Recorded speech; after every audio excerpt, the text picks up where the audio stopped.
Recording by Roger Moline. The Mad Planet by Murray Leinster. It had never occurred to Burl to wonder what his grandfather had thought about his surroundings. The grandfather had come to an untimely end, in a rather unpleasant fashion, which Burl remembered vaguely as a succession of screams coming more and more faintly to his ears while he was being carried away at the top speed of which his mother was capable. Burl had rarely or never thought of the old gentleman since.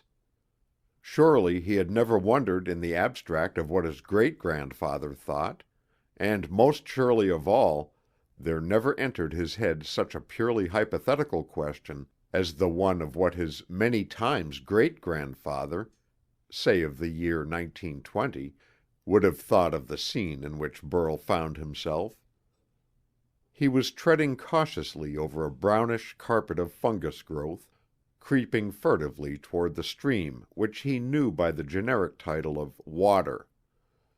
It was the only water he knew. Towering far above his head, 3 man-heights high, great toadstools hid the grayish sky from his sight. Clinging to the foot-thick stalks of the toadstools were still other fungi, parasites upon the growth that had once been parasites themselves. Burl himself was a slender young man wearing a single garment twisted about his waist, made from the wing fabric of a great moth the members of his tribe had slain as it emerged from its cocoon. His skin was fair, without a trace of sunburn. In all his lifetime he had never seen the sun, though the sky was rarely hidden from view save by the giant fungi which, with monster cabbages, were the only growing things he knew.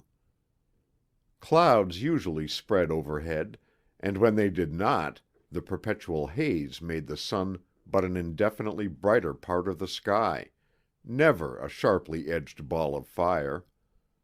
Fantastic mosses, misshapen fungus growths, colossal molds and yeasts were the essential parts of the landscape through which he moved. Once, as he had dodged through the forest of huge toadstools, his shoulder touched a cream-colored stalk, giving the whole fungus a tiny shock.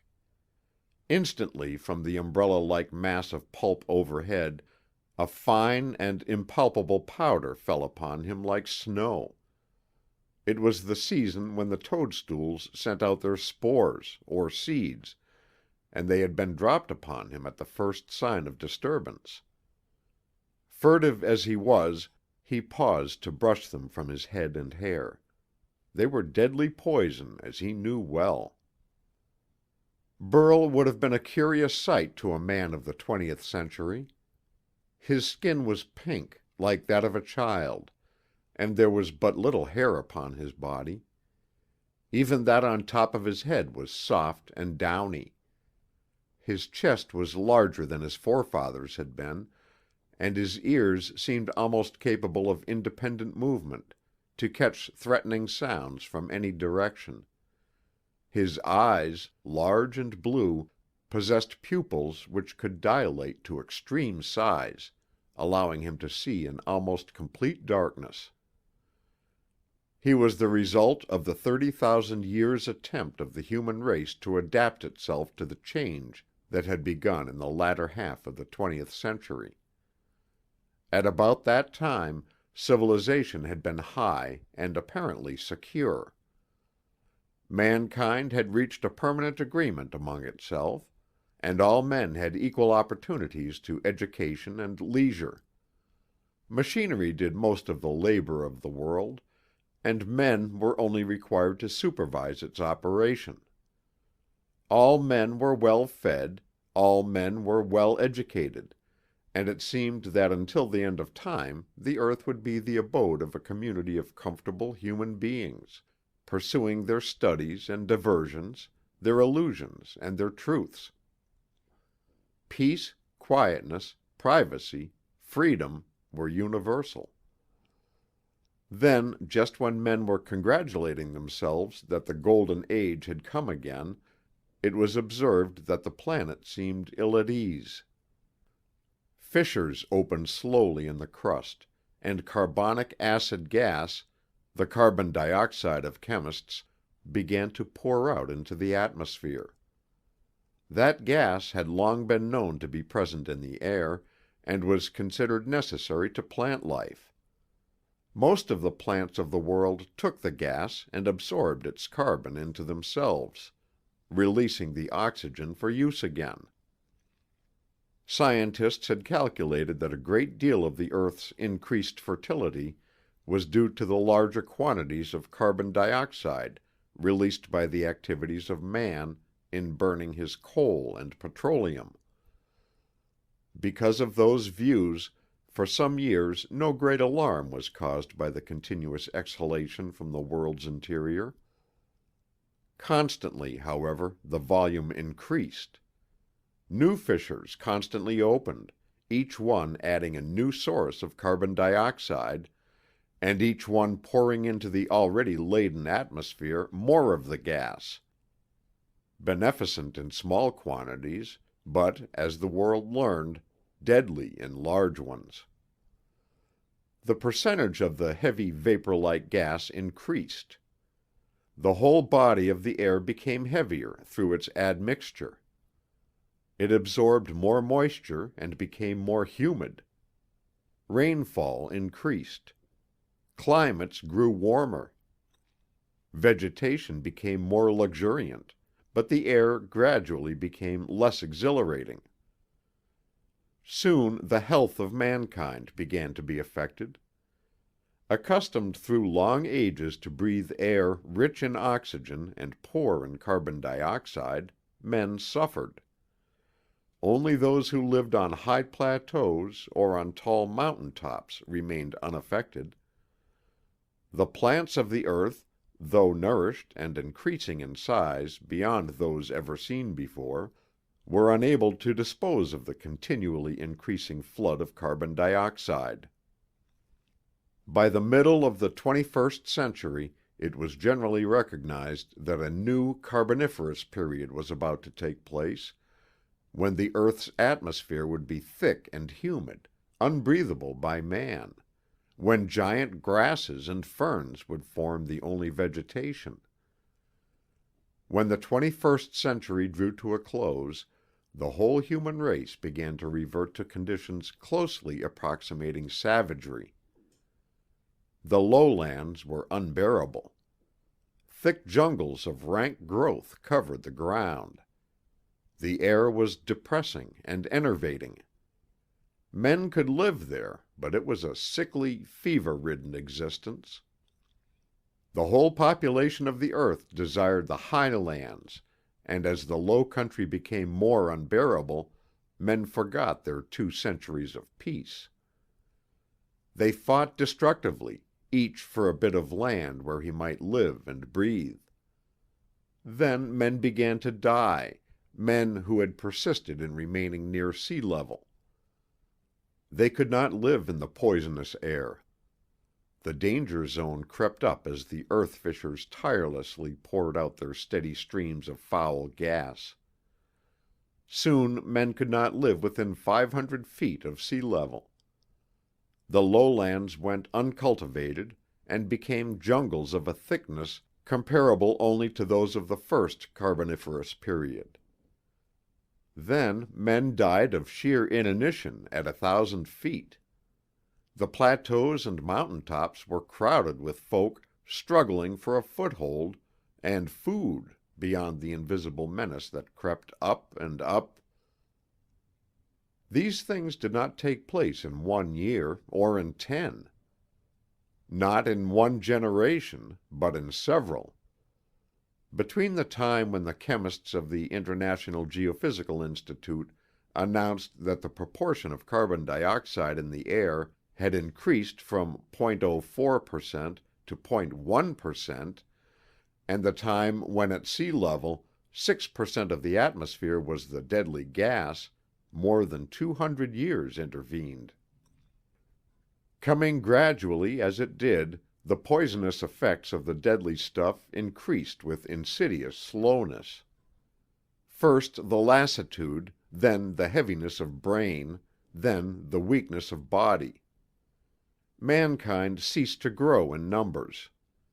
After a long period, the race had fallen to a fraction of its former size. There was room in plenty on the mountain tops, but the danger level continued to creep up. There was but one solution. The human body would have to inure itself to the poison, or it was doomed to extinction. It finally developed a toleration for the gas that wiped out race after race and nation after nation, but at a terrible cost. Lungs increased in size to secure the oxygen on which life depended, but the poison, inhaled at every breath, left the few survivors sickly and filled with a perpetual weariness. Their minds lacked the energy to cope with the new problems or transmit the knowledge which in one degree or another they possessed.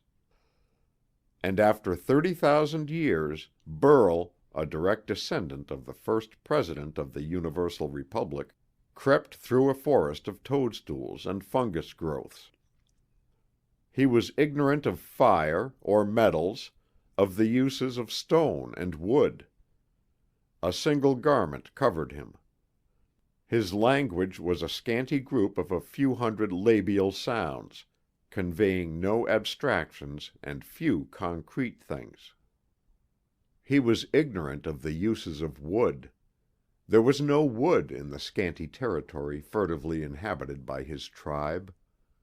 With the increase in heat and humidity, the trees had begun to die out. Those of northern climes went first, the oaks, the cedars, the maples. Then the pines, the beeches went early, the cypresses, and finally even the forests of the jungles vanished. Only grasses and reeds, bamboos and their kin were able to flourish in the new, steaming atmosphere. The thick jungles gave place to dense thickets of grasses and ferns, now become tree ferns again.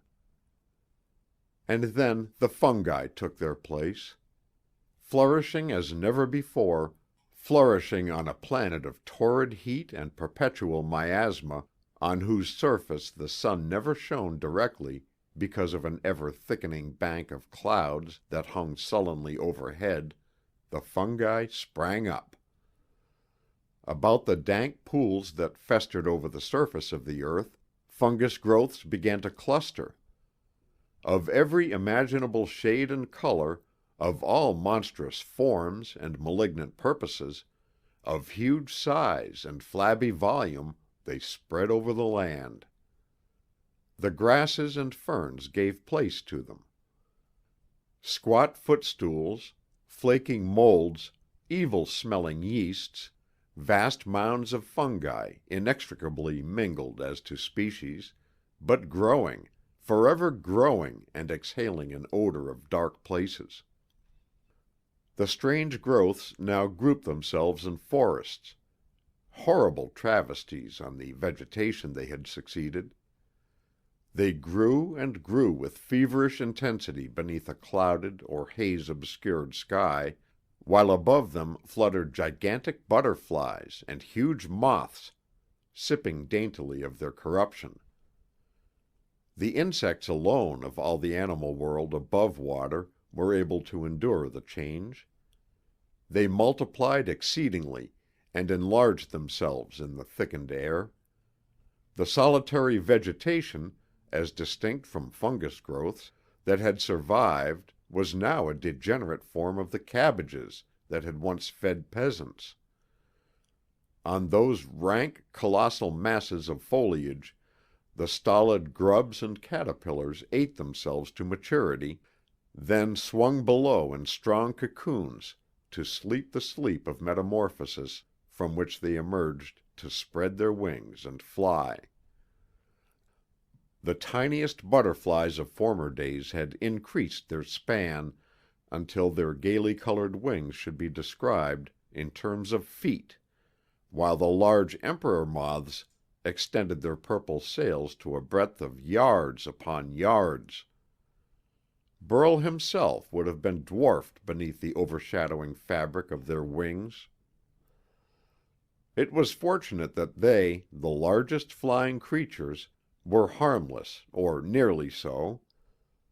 Burl's fellow tribesmen sometimes came upon a cocoon just about to open, and waited patiently beside it until the beautiful creature within broke through its matted shell and came out into the sunlight. Then, before it had gathered energy from the air, and before its wings had swelled to strength and firmness, the tribesmen fell upon it, tearing the filmy, delicate wings from its body and the limbs from its carcass. Then, when it lay helpless before them, they carried away the juicy, meat-filled limbs to be eaten, leaving the still living body to stare helplessly at this strange world through its many-faceted eyes, and become a prey to the voracious ants who would soon clamber upon it and carry it away in tiny fragments to their underground city. Not all the insect world was so helpless or so unthreatening. Burl knew of wasps almost the length of his own body who possessed stings that were instantly fatal. To every species of wasp, however, some other insect is predestined prey, and the furtive members of Burl's tribe feared them but little, as they sought only the prey to which their instinct led them. Bees were similarly aloof. They were hard put to it for existence, those bees. Few flowers bloomed, and they were reduced to expedients once considered signs of degeneracy in their race. Bubbling yeasts and fouler things, occasionally the nectarless blooms of the rank giant cabbages. Burl knew the bees. They droned overhead, nearly as large as he was himself, their bulging eyes gazing at him with abstracted preoccupation. And crickets, and beetles, and spiders. Burl knew spiders. His grandfather had been the prey of one of the hunting tarantulas, which had leaped with incredible ferocity from his excavated tunnel in the earth. A vertical pit in the ground, 2 feet in diameter, went down for 20 feet. At the bottom of that lair, the black-bellied monster waited for the tiny sounds that would warn him of prey approaching his hiding place. Lycosa fasciata. Burl's grandfather had been careless, and the terrible shrieks he uttered as the horrible monster darted from the pit and seized him had lingered vaguely in Burl's mind ever since. Burl had seen, too, the monster webs of another species of spider, and watched from a safe distance as the misshapen body of the huge creature sucked the juices from a 3-foot cricket that had become entangled in its trap. Burl had remembered the strange stripes of yellow and black and silver that crossed upon its abdomen, Epiera fasciata. He had been fascinated by the struggles of the imprisoned insect, coiled in a hopeless tangle of sticky, gummy ropes the thickness of Burl's finger, cast about its body before the spider made any attempt to approach. Burl knew these dangers. They were a part of his life. It was his accustomedness to them and that of his ancestors that made his existence possible. He was able to evade them, so he survived. A moment of carelessness, an instant's relaxation of his habitual caution, and he would be one of his forebears, forgotten meals of long-dead, inhuman monsters. 3 days before, Burl had crouched behind a bulky, shapeless fungus growth while he watched a furious duel between 2 huge, horned beetles. Their jaws, gaping wide, clicked and clashed upon each other's impenetrable armor. Their legs crashed like so many cymbals as their polished surfaces ground and struck against each other. They were fighting over some particularly attractive bit of carrion. Burl had watched with all his eyes until a gaping orifice appeared in the armor of the smaller of the two. It uttered a shrill cry, or seemed to cry out. The noise was actually the tearing of the horny stuff beneath the victorious jaws of the adversary. The wounded beetle struggled more and more feebly. At last it collapsed, and the conqueror placidly began to eat the conquered before life was extinct. Burl waited until the meal was finished, and then approached the scene with caution. An ant, the forerunner of many, was already inspecting the carcass. Burl usually ignored the ants. They were stupid, short-sighted insects, and not hunters. Save when attacked, they offered no injury. They were scavengers, on the lookout for the dead and dying, but they would fight viciously if their prey were questioned, and they were dangerous opponents. They were from 3 inches, for the tiny black ants, to a foot for the large termites. Burl was hasty when he heard the tiny clickings of their limbs as they approached. He seized the sharp-pointed snout of the victim, detached from the body, and fled from the scene. Later he inspected his find with curiosity. The smaller victim had been a minotaur beetle with a sharp-pointed horn, like that of a rhinoceros, to reinforce his offensive armament, already dangerous because of his wide jaws. The jaws of a beetle work from side to side instead of up and down, and this had made the protection complete in no less than 3 directions.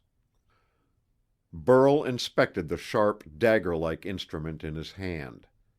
He felt its point, and it pricked his finger. He flung it aside as he crept to the hiding place of his tribe. There were only 20 of them, 4 or 5 men, 6 or 7 women, and the rest girls and children. Burl had been wondering at the strange feelings that came over him when he looked at one of the girls.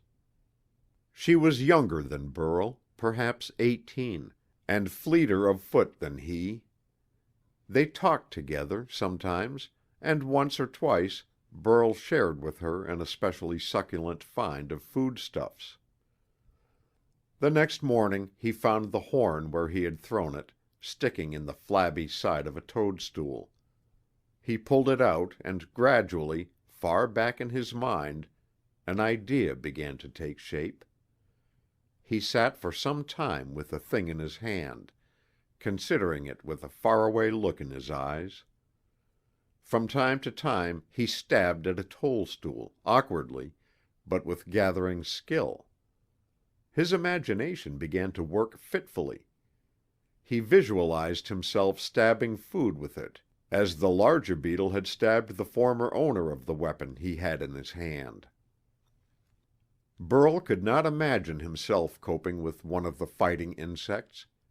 He could only picture himself, dimly, stabbing something that was food with this death-dealing thing.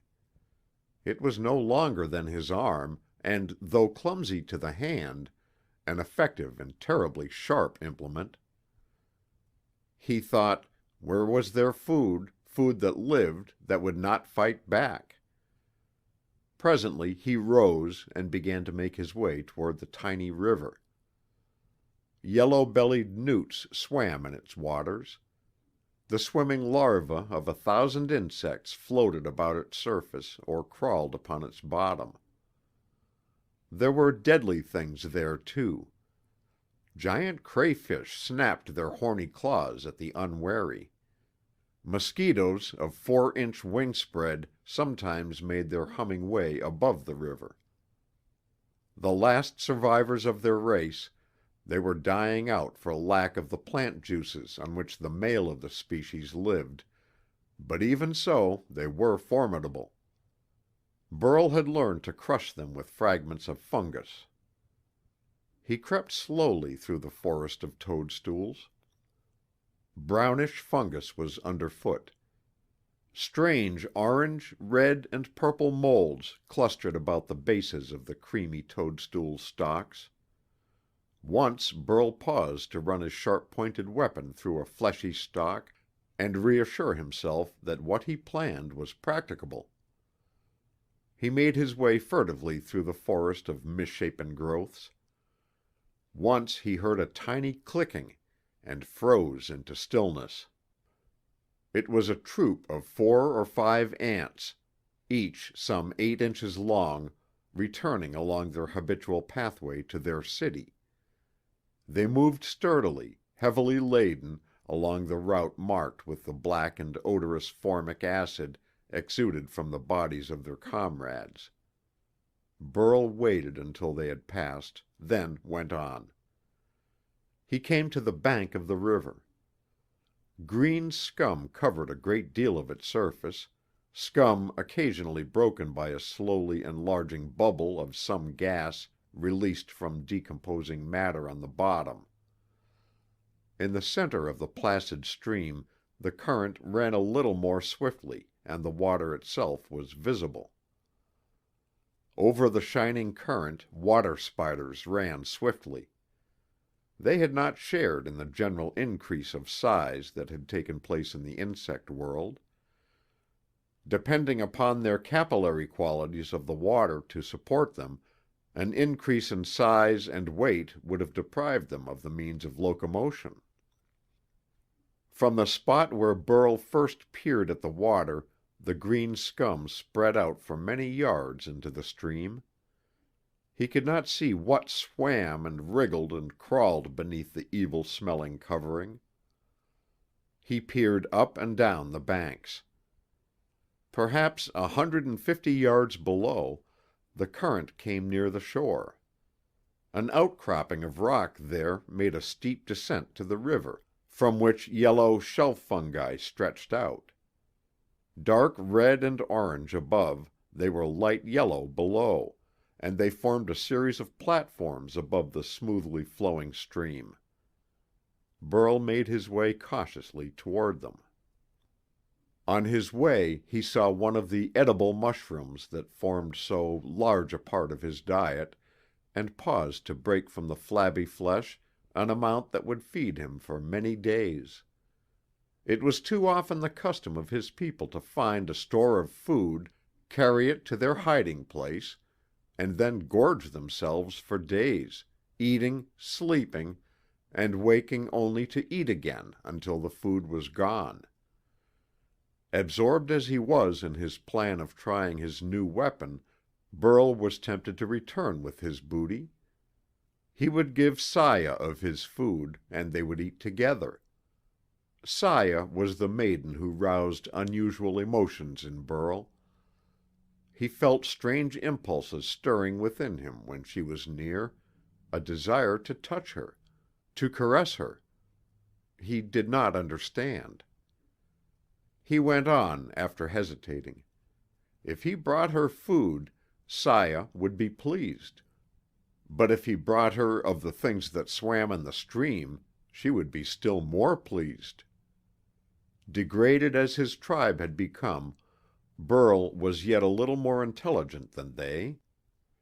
He was an atavism, a throwback to ancestors who had cultivated the earth and subjugated its animals. He had a vague idea of pride, unformed but potent. No man within memory had hunted or slain for food. They knew of meat, yes, but it had been the fragments left by an insect hunter, seized and carried away by the men before the perpetually alert ant colonies had sent their foragers to the scene. If Burl did what no man before him had done, if he brought a whole carcass to his tribe, they would envy him. They were preoccupied solely with their stomachs, and after that with the preservation of their lives. The perpetuation of the race came third in their consideration. They were herded together in a leaderless group, coming to the same hiding place that they might share in the finds of the lucky and gather comfort from their numbers. Of weapons they had none. They sometimes used stones to crack open the limbs of the huge insects they found partly devoured, cracking them open for the sweet meat to be found inside, but they sought safety from their enemies solely in flight and hiding. Their enemies were not as numerous as might have been imagined. Most of the meat-eating insects have their allotted prey. The sphex, a hunting wasp, feeds solely upon grasshoppers. Other wasps eat flies only. The pirate bee eats bumblebees only. Spiders were the principal enemies of man, as they devour with a terrifying impartiality all that falls into their clutches. Burl reached the spot from which he might gaze down into the water. He lay prostrate, staring into the shallow depths. Once a huge crayfish, as long as Burl's body, moved leisurely across his vision. Small fishes and even the huge newts fled before the voracious creature.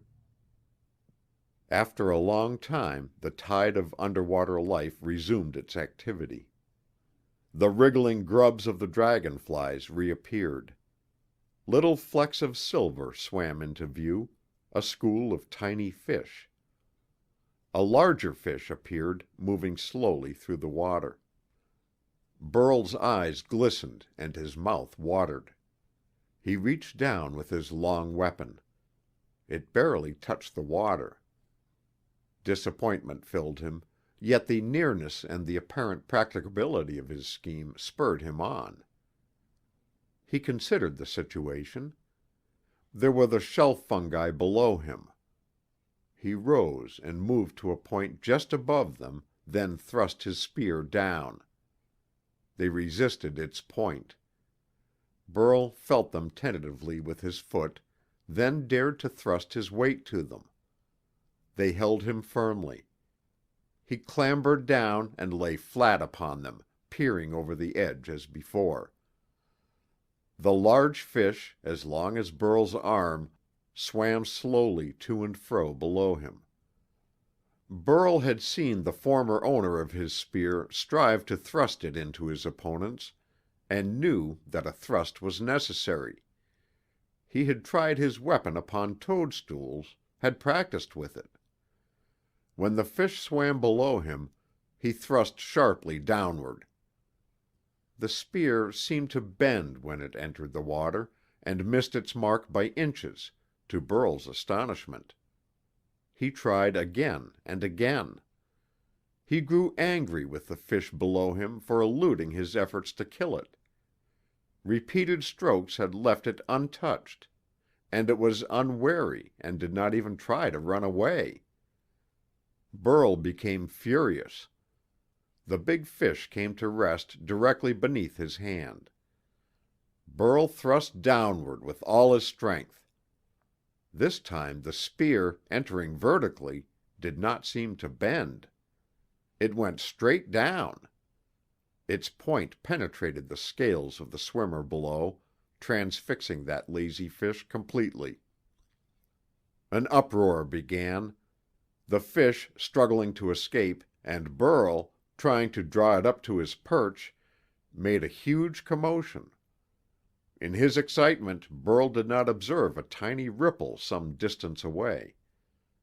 The monster crayfish was attracted by the disturbance and was approaching. The unequal combat continued. Burl hung on desperately to the end of his spear. Then there was a tremor in Burl's support, it gave way, and fell into the stream with a mighty splash. Burl went under, his eyes open, facing death. And as he sank, his wide-open eyes saw waved before him the gaping claws of the huge crayfish, large enough to sever a limb with a single stroke of their jagged jaws. He opened his mouth to scream, a replica of the terrible screams of his grandfather, seized by a black-bellied tarantula years before, but no sound came forth. Only bubbles floated to the surface of the water. He beat the unresisting fluid with his hands. He did not know how to swim. The colossal creature approached leisurely, while Burl struggled helplessly. His arm struck a solid object and grasped it convulsively. A second later he had swung it between himself and the huge crustacean. He felt a shock as the mighty jaws closed upon the cork-like fungus, then felt himself drawn upward as the crayfish released his hold and the shell fungus floated to the surface. Having given way beneath him, it had been carried below him in his fall, only to rise within his reach just when most needed. Burl's head popped above water and he saw a larger bit of the fungus floating nearby. Less securely anchored to the rocks of the riverbank than the shelf to which Burl had trusted himself, it had been dislodged when the first shelf gave way. It was larger than the fragment to which Burl clung and floated higher in the water. Burl was cool with a terrible self-possession. He seized it and struggled to draw himself on top of it. It tilted as his weight came upon it and nearly overturned, but he paid no heed. With desperate haste, he clawed with hands and feet until he could draw himself clear of the water, of which he would forever retain a slight fear. As he pulled himself upon the furry, orange-brown upper surface, a sharp blow struck his foot. The crayfish, disgusted at finding only what was to it a tasteless morsel in the shell fungus, had made a languid stroke at Burl's wriggling foot in the water. Failing to grasp the fleshy member, the crayfish retreated, disgruntled and annoyed. And Burl floated downstream, perched, weaponless and alone, frightened and in constant danger, upon a flimsy raft composed of a degenerate fungus floating soggily in the water. He floated slowly down the stream of a river in whose waters death lurked unseen, upon whose banks was peril, and above whose reaches danger fluttered on golden wings. It was a long time before he recovered his self-possession, and when he did, he looked first for his spear. It was floating in the water, still transfixing the fish whose capture had endangered Burl's life. The fish now floated with its belly upward, all life gone. So insistent was Burl's instinct for food that his predicament was forgotten when he saw his prey just out of his reach. He gazed at it, and his mouth watered, while his cranky craft went downstream, spinning slowly in the current. He lay flat on the floating fungoid and strove to reach out and grasp the end of the spear. The raft tilted and nearly flung him overboard again. A little later he discovered that it sank more readily on one side than on the other. That was due, of course, to the greater thickness, and consequently greater buoyancy, of the part which had grown next the rocks of the river bank. Burl found that if he lay with his head stretching above that side, it did not sink into the water. He wriggled into this new position then, and waited until the slow revolution of his vessel brought the spear shaft near him. He stretched his fingers and his arm and touched, then grasped it. A moment later he was tearing strips of flesh from the side of the fish and cramming the oily mess into his mouth with great enjoyment. He had lost his edible mushroom. That danced upon the waves several yards away, but Burl ate contentedly of what he possessed. He did not worry about what was before him. That lay in the future, but suddenly he realized that he was being carried farther and farther from Saya, the maiden of his tribe, who caused strange bliss to steal over him when he contemplated her. The thought came to him when he visualized the delight with which she would receive a gift of part of the fish he had caught. He was suddenly stricken with dumb sorrow. He lifted his head and looked longingly at the river banks. a long, monotonous row of strangely colored fungus growths. No healthy green, but pallid, cream-colored toadstools, some bright orange, lavender, and purple molds, vivid carmine rusts and mildews, spreading up the banks from the turgid slime. The sun was not a ball of fire, but merely shone as a bright golden patch in the haze-filled sky, a patch whose limits could not be defined or marked. In the faintly pinkish light that filtered down through the air, a multitude of flying objects could be seen. Now and then a cricket or grasshopper made its bullet-like flight from one spot to another. Huge butterflies fluttered gaily above the silent, seemingly lifeless world. Bees lumbered anxiously about, seeking the cross-shaped flowers of the monster cabbages. Now and then a slender-waisted, yellow-stomached wasp flew alertly through the air. Burl watched them with a strange indifference. The wasps were as long as he himself. The bees, on end, could match his height. The butterflies ranged from tiny creatures barely capable of shading his face to colossal things in the folds of whose wings he could have been lost. And above him fluttered dragonflies, whose long, spindle-like bodies were 3 times the length of his own. Burl ignored them all. Sitting there, an incongruous creature of pink skin and soft brown hair, upon an orange fungus floating in mid-stream, he was filled with despondency, because the current carried him forever farther and farther from a certain slumber-limbed maiden of his tiny tribe, whose glances caused an odd commotion in his breast. The day went on. Once Burl saw upon the blue-green mold that spread upward from the river a band of large, red Amazon ants, marching in orderly array to raid the city of a colony of black ants, and carry away the eggs they would find there. The eggs would be hatched, and the small black creatures made the slaves of the brigands who had stolen them. The Amazon ants can live only by the labor of their slaves, and for that reason are mighty warriors in their world. Later, etched against the streaming mist that overhung everything as far as the eye could reach, Burl saw strangely shaped, swollen branches rearing themselves from the ground. He knew what they were. A hard-rinded fungus that grew upon itself in peculiar mockery of the vegetation that had vanished from the earth. And again he saw pear-shaped objects above, some of which floated little clouds of smoke. They, too, were fungus growths, puffballs, which, when touched, emit what seems a puff of vapor.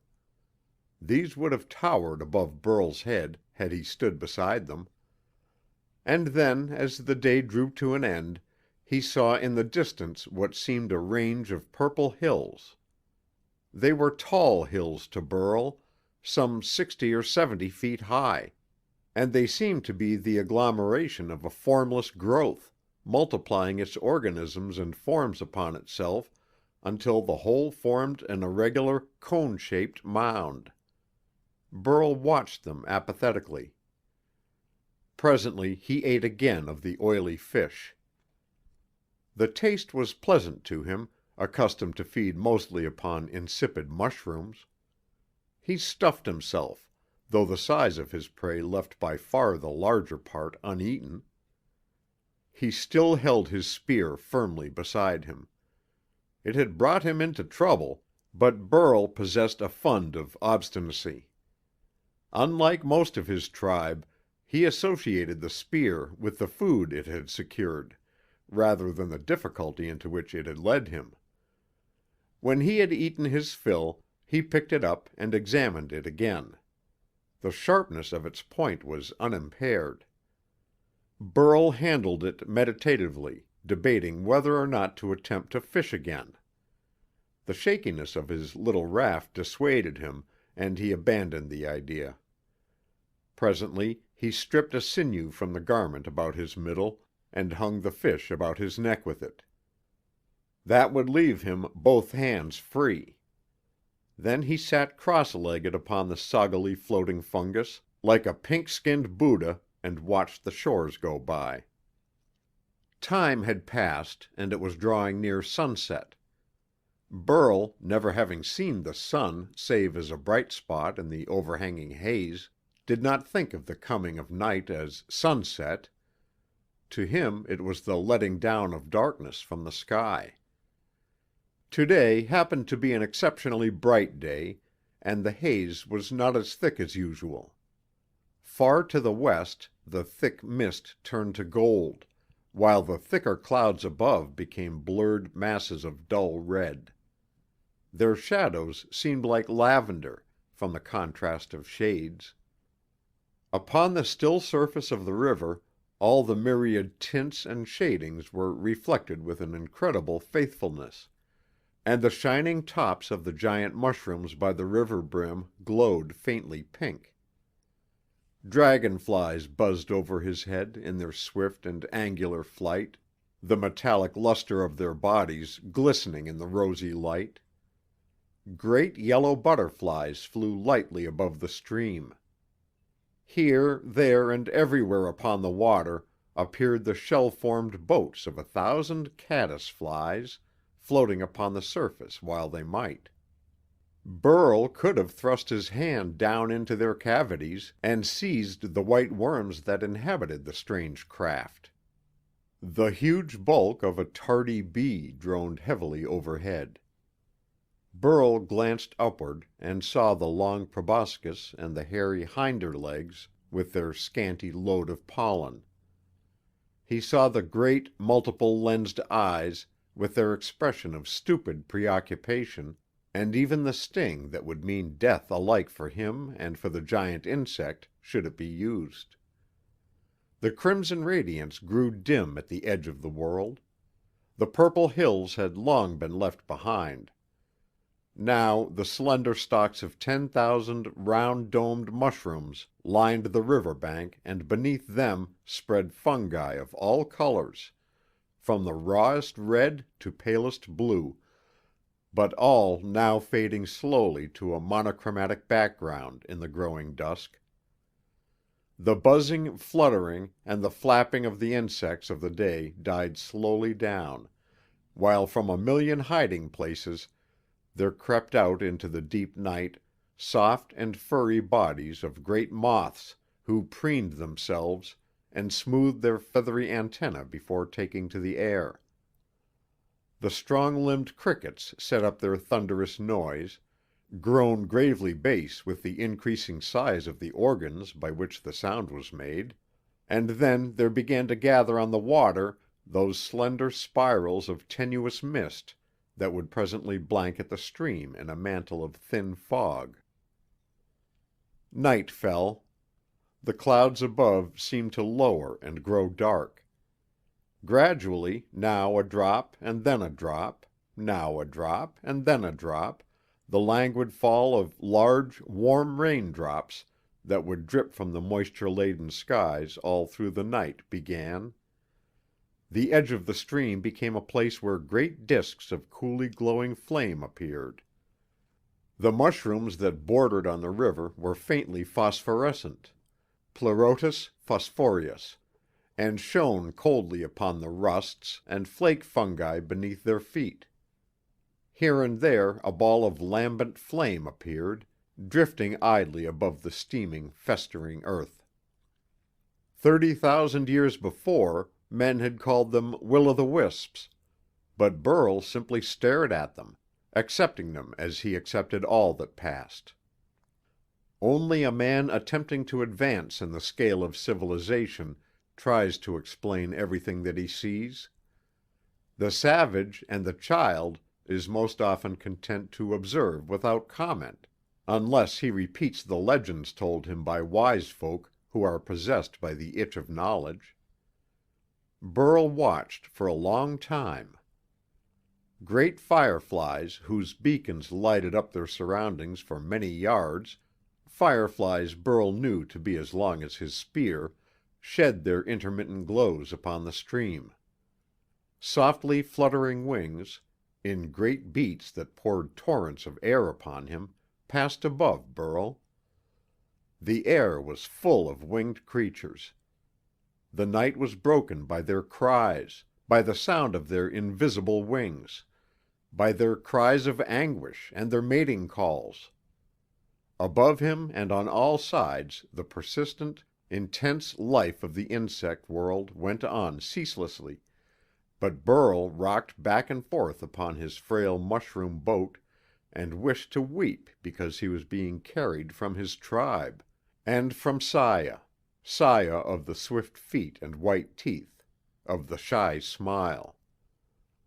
Burl may have been homesick, but his principal thoughts were of Saya. He had dared greatly to bring a gift of fresh meat to her, meat captured as meat had never been known to be taken by a member of the tribe. And now he was being carried from her. He lay, disconsolate, upon his floating atom on the water for a great part of the night. It was long after midnight when the mushroom raft struck gently and remained grounded upon a shallow in the stream. When the light came in the morning, Burl gazed about him keenly. He was some 20 yards from the shore, and the greenish scum surrounded his now disintegrated vessel. The river had widened out until the other bank was barely to be seen through the haze above the surface of the river, but the nearer shore seemed firm and no more full of dangers than the territory his tribe inhabited. He felt the depth of the water with his spear, then was struck with the multiple usefulness of that weapon. The water would come to but slightly above his ankles. Shivering a little with fear, Burl stepped down into the water, then made for the bank at the top of his speed. He felt a soft something clinging to one of his bare feet. With an access of terror he ran faster, and stumbled upon the shore in a panic. He stared down at his foot. A shapeless, flesh-colored pad clung to his heel, and as Burl watched, it began to swell slowly, while the pink of its wrinkled folds deepened. It was no more than a leech, sharing in the enlargement nearly all the lower world had undergone, but Burl did not know that. He thrust at it with the side of his spear, then scraped frantically at it, and it fell off, leaving a blotch of blood upon the skin where it came away. It lay, writhing and pulsating, upon the ground, and Burl fled from it. He found himself in one of the toadstool forests with which he was familiar, and finally paused, disconsolately. He knew the nature of the fungus growths about him, and presently fell to eating. In Burl the sight of food always produced hunger, a wise provision of nature to make up for the instinct to store food, which he lacked. Burl's heart was small within him. He was far from his tribe, and far from Saya. In the parlance of this day, it is probably that no more than 40 miles separated them, but Burl did not think of distances. He had come down the river. He was in a land he had never known or seen. And he was alone. All about him was food. All the mushrooms that surrounded him were edible, and formed a store of sustenance Burl's whole tribe could not have eaten in many days. But that very fact brought Saya to his mind more forcibly. He squatted on the ground, wolfing down the insipid mushroom in great gulps, when an idea suddenly came to him with all the force of inspiration. He would bring Saya here, where there was food in great quantities, and she would be pleased. Burl had forgotten the large and oily fish that still hung down his back from the sinew about his neck, but now he rose, and its flapping against him reminded him again. He took it and fingered it all over, getting his hands and himself thoroughly greasy in the process, but he could eat no more. The thought of Saya's pleasure at the sight of that, too, reinforced his determination. With all the immediacy of a child or a savage, he set off at once. He had come along the bank of the stream. He would retrace his steps along the bank of the stream. Through the awkward aisles of the mushroom forest he made his way, eyes and ears open for possibilities of danger. Several times he heard the omnipresent clicking of ants on their multifarious businesses in the wood, but he could afford to ignore them. They were short-sighted at best, and at worst they were foragers rather than hunters. He only feared one kind of ant, the army ant, which sometimes travels in hordes of millions, eating all that it comes upon. In ages past, when they were tiny creatures not an inch long, even the largest animals fled from them. Now that they measured a foot in length, not even the gorged spiders whose distended bellies were a yard in thickness dared offer them battle. The mushroom forest came to an end. A cheerful grasshopper, a figure, munched delicately at some dainty it had found.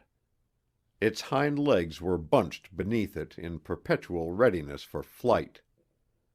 A monster wasp appeared above, as long as Burl himself, poised an instant, dropped, and seized the luckless feaster. There was a struggle, then the grasshopper became helpless, and the wasp's flexible abdomen curved delicately. Its sting entered the jointed armor of its prey, just beneath the head. The sting entered with all the deliberate precision of a surgeon's scalpel, and all struggle ceased. The wasp grasped the paralyzed, not dead, insect and flew away. Burl grunted and passed on. He had hidden when the wasp darted down from above. The ground grew rough, and Burl's progress became painful. He clambered arduously up steep slopes and made his way cautiously down their farther sides. Once he had to climb through a tangled mass of mushrooms so closely placed and so small that he had to break them apart with blows of his spear before he could pass, when they shed upon him torrents of a fiery red liquid that rolled off his greasy breast and sank into the ground. Lactarius deliciosus. A strange self-confidence now took possession of Burl. He walked less cautiously and more boldly. The mere fact that he had struck something and destroyed it provided him with a curious, fictitious courage. He had climbed slowly to the top of a red clay cliff, perhaps 100 feet high, slowly eaten away by the river when it overflowed. Burl could see the river. At some past flood time it had lapped at the base of the cliff on whose edge he walked, though now it came no nearer than a quarter mile. The cliffside was almost covered with shelf fungi, large and small, white, yellow, orange, and green, in indescribable confusion and luxuriance. From a point halfway up the cliff, the inch-like cable of a spider's web stretched down to an anchorage on the ground, and the strangely geometrical pattern of the web glistened evilly. Somewhere among the fungi of the cliffside, the huge creature waited until some unfortunate prey should struggle helplessly in its monster snare. The spider waited in a motionless, implacable patience, invincibly certain of prey, utterly merciless to its victims. Burl strutted on the edge of the cliff, a silly little pink-skinned creature with an oily fish slung about his neck and a draggled fragment of a moth's wing about his middle. In his hand he bore the long spear of a minotaur beetle. He strutted and looked scornfully down upon the whitely shining trap below him. He struck mushrooms, and they had fallen before him. He feared nothing. He strode fearlessly along. He would go to Saya and bring her to this land where food grew in abundance. 60 paces before him, a shaft sank vertically in the sandy, clayey soil. It was a carefully rounded shaft and lined with silk. It went down for perhaps 30 feet or more, and there enlarged itself into a chamber where the owner and digger of the shaft might rest. The top of the hole was closed by a trap door, stained with mud and earth to imitate with precision the surrounding soil. A keen eye would have been needed to perceive the opening, but a keen eye now peered out from a tiny crack, the eye of the engineer of the underground dwelling. 8 hairy legs surrounded the body of the creature that hung motionless at the top of the silk-lined shaft. A huge misshapen globe formed its body, colored a dirty brown. 2 pairs of ferocious mandibles stretched before its fierce mouthparts. 2 eyes glittered evilly in the darkness of the burrow. And over the whole body spread a rough, mangy fur. It was a thing of implacable malignance, of incredible ferocity. It was the brown hunting spider, the American tarantula, Mygale hensii. Its body was 2 feet and more in diameter, and its legs, outstretched, would cover a circle 3 yards across. It watched Burl, its eyes glistening. Slaver welled up and dropped from its jaws. And Burl strutted forward on the edge of the cliff, puffed up with a sense of his own importance. The white snare of the spinning spider below him impressed him as amusing. He knew the spider would not leave its web to attack him. He reached down and broke off a bit of fungus growing at his feet. Where he broke it, it was oozing a soupy liquid and was full of tiny maggots in a delirium of feasting. Burl flung it down into the web and then laughed as the black bulk of the hidden spider swung down from its hiding place to investigate. The tarantula, peering from its burrow, quivered with impatience. Burl drew near and nearer. He was using his spear as a lever now and prying off bits of fungus to fall down the cliffside into the colossal web. The spider, below, went leisurely from one place to another, investigating each new missile with its palpi, then leaving them, as they appeared lifeless and undesirable prey. Burl laughed again as a particularly large lump of shelf fungus narrowly missed the black and silver figure below. Then the trapdoor fell into place with a faint click, and Burl whirled about. His laughter turned to a scream.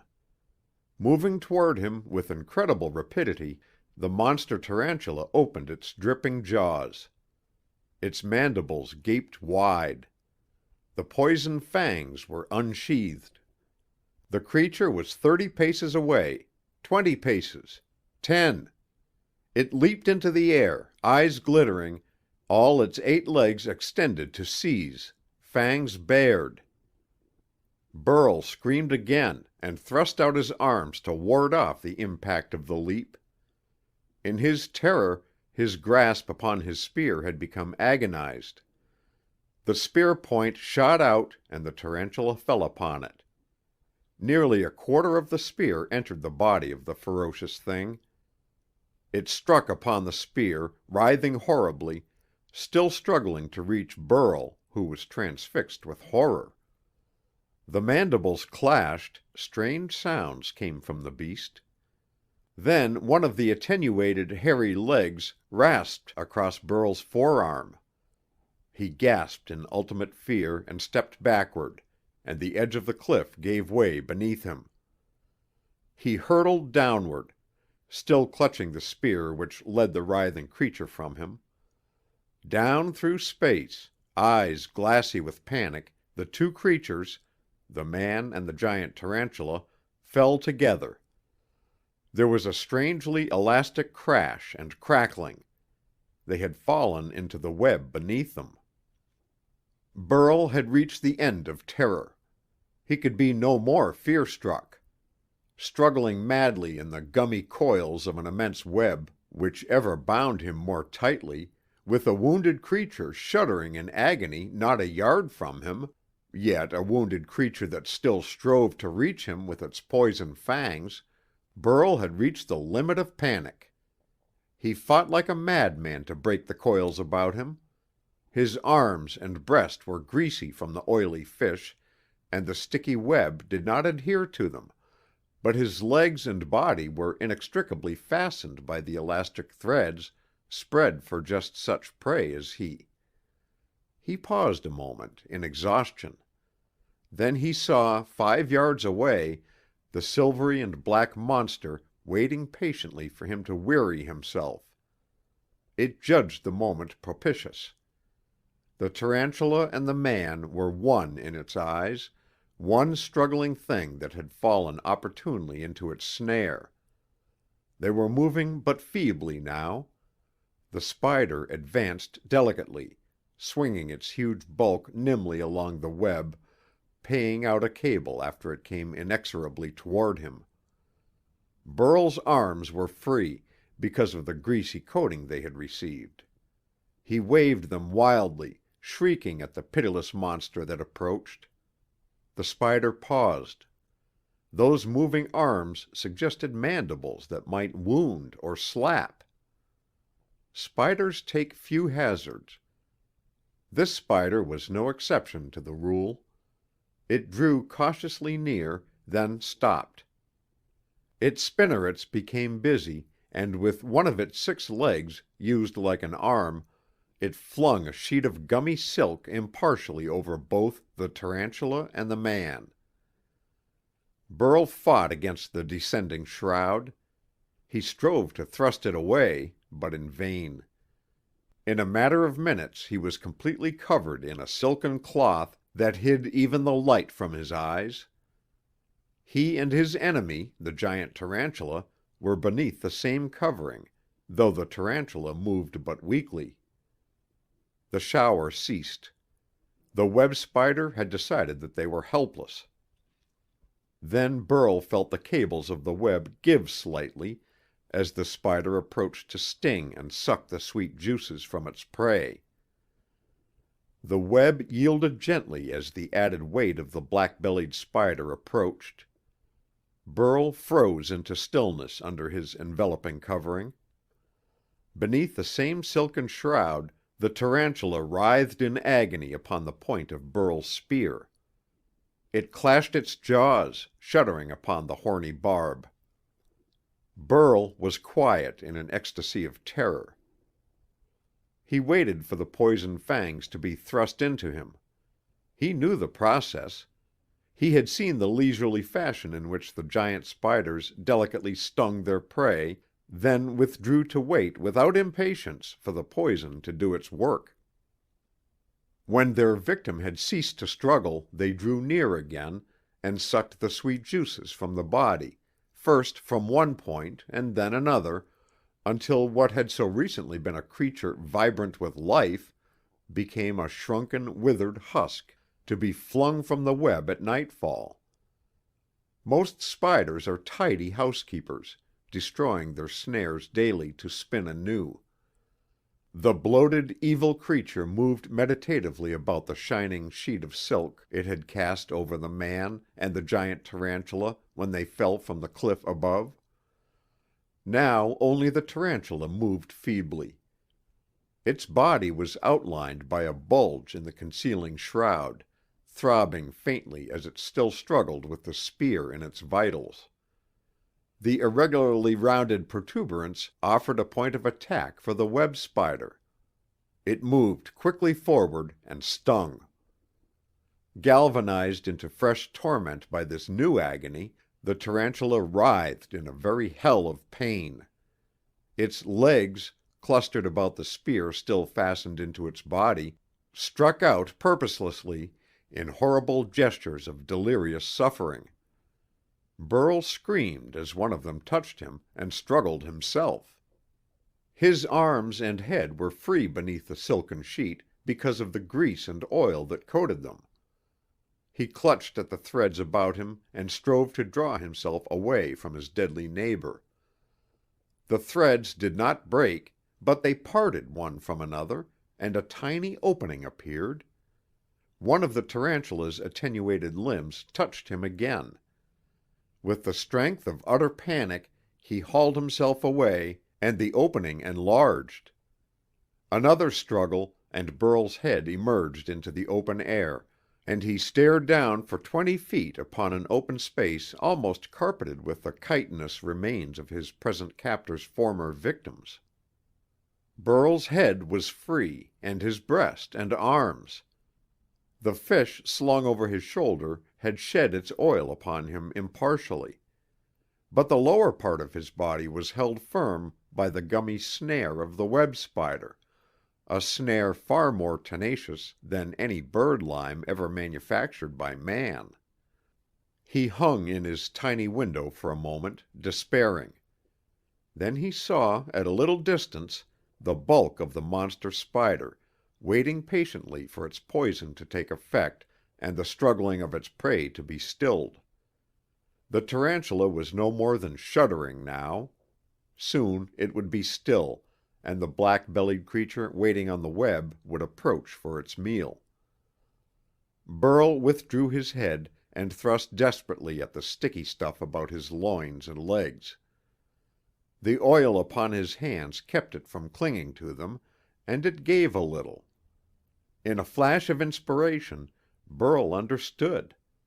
He reached over his shoulder and grasped the greasy fish, tore it in a dozen places, and smeared himself with the now rancid exudation, pushing the sticky threads from his limbs and oiling the surface from which he had thrust it away. He felt the web tremble. To the spider, its poison seemed to have failed of effect. Another sting seemed to be necessary. This time it would not insert its fangs into the quiescent tarantula, but would sting where the disturbance was manifest, would send its deadly venom into Burl. He gasped and drew himself toward his window. It was as if he would have pulled his legs from his body. His head emerged, his shoulders. Half his body was out of the hole. The colossal spider surveyed him and made ready to cast more of its silken sheet upon him. The spinnerets became active, and the sticky stuff about Burl's feet gave way. He shot out of the opening and fell sprawling, awkwardly and heavily, upon the earth below, crashing upon the shrunken shell of a flying beetle which had fallen into the snare and had not escaped. Burl rolled over and over and then sat up. An angry, foot-long ant stood before him, its mandibles extended threateningly, while its antennae waved wildly in the air. A shrill stridulation filled the air. In ages past, when ants were tiny creatures of lengths to be measured in fractions of an inch, learned scientists debated gravely if their tribe possessed a cry. They believed that certain grooves upon the body of the insects, after the fashion of those upon the great legs of the cricket, might offer the means of uttering an infinitely high-pitched sound too shrill for man's ear to catch. Burl knew that the stridulation was caused by the doubtful insect before him, though he had never wondered how it was produced. The cry was used to summon others of its city, to help it in its difficulty or good fortune. Clicking sounded 50 or 60 feet away. Comrades were coming to aid the pioneer. Harmless save when interfered with, all save the army ant that is, the whole ant tribe was formidable when aroused. Utterly fearless, they could pull down a man and slay him as so many infuriated fox terriers might have done 30,000 years before. Burl fled, without debate, and nearly collided with one of the anchoring cables of the web from which he had barely escaped a moment before. he heard the shrill sound behind him suddenly subside. The ant, short-sighted as all ants were, no longer felt itself threatened and went peacefully about the business Burl had interrupted, that of finding among the gruesome relics beneath the spider's web some edible carrion which might feed the inhabitants of its city. Burl sped on for a few hundred yards and stopped. It behooved him to move carefully.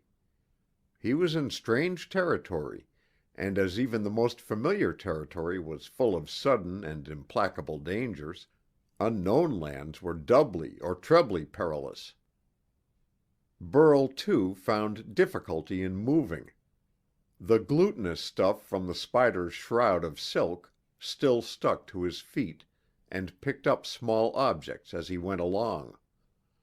Old ant-gnawed fragments of insect armor pricked him, even through his toughened soles.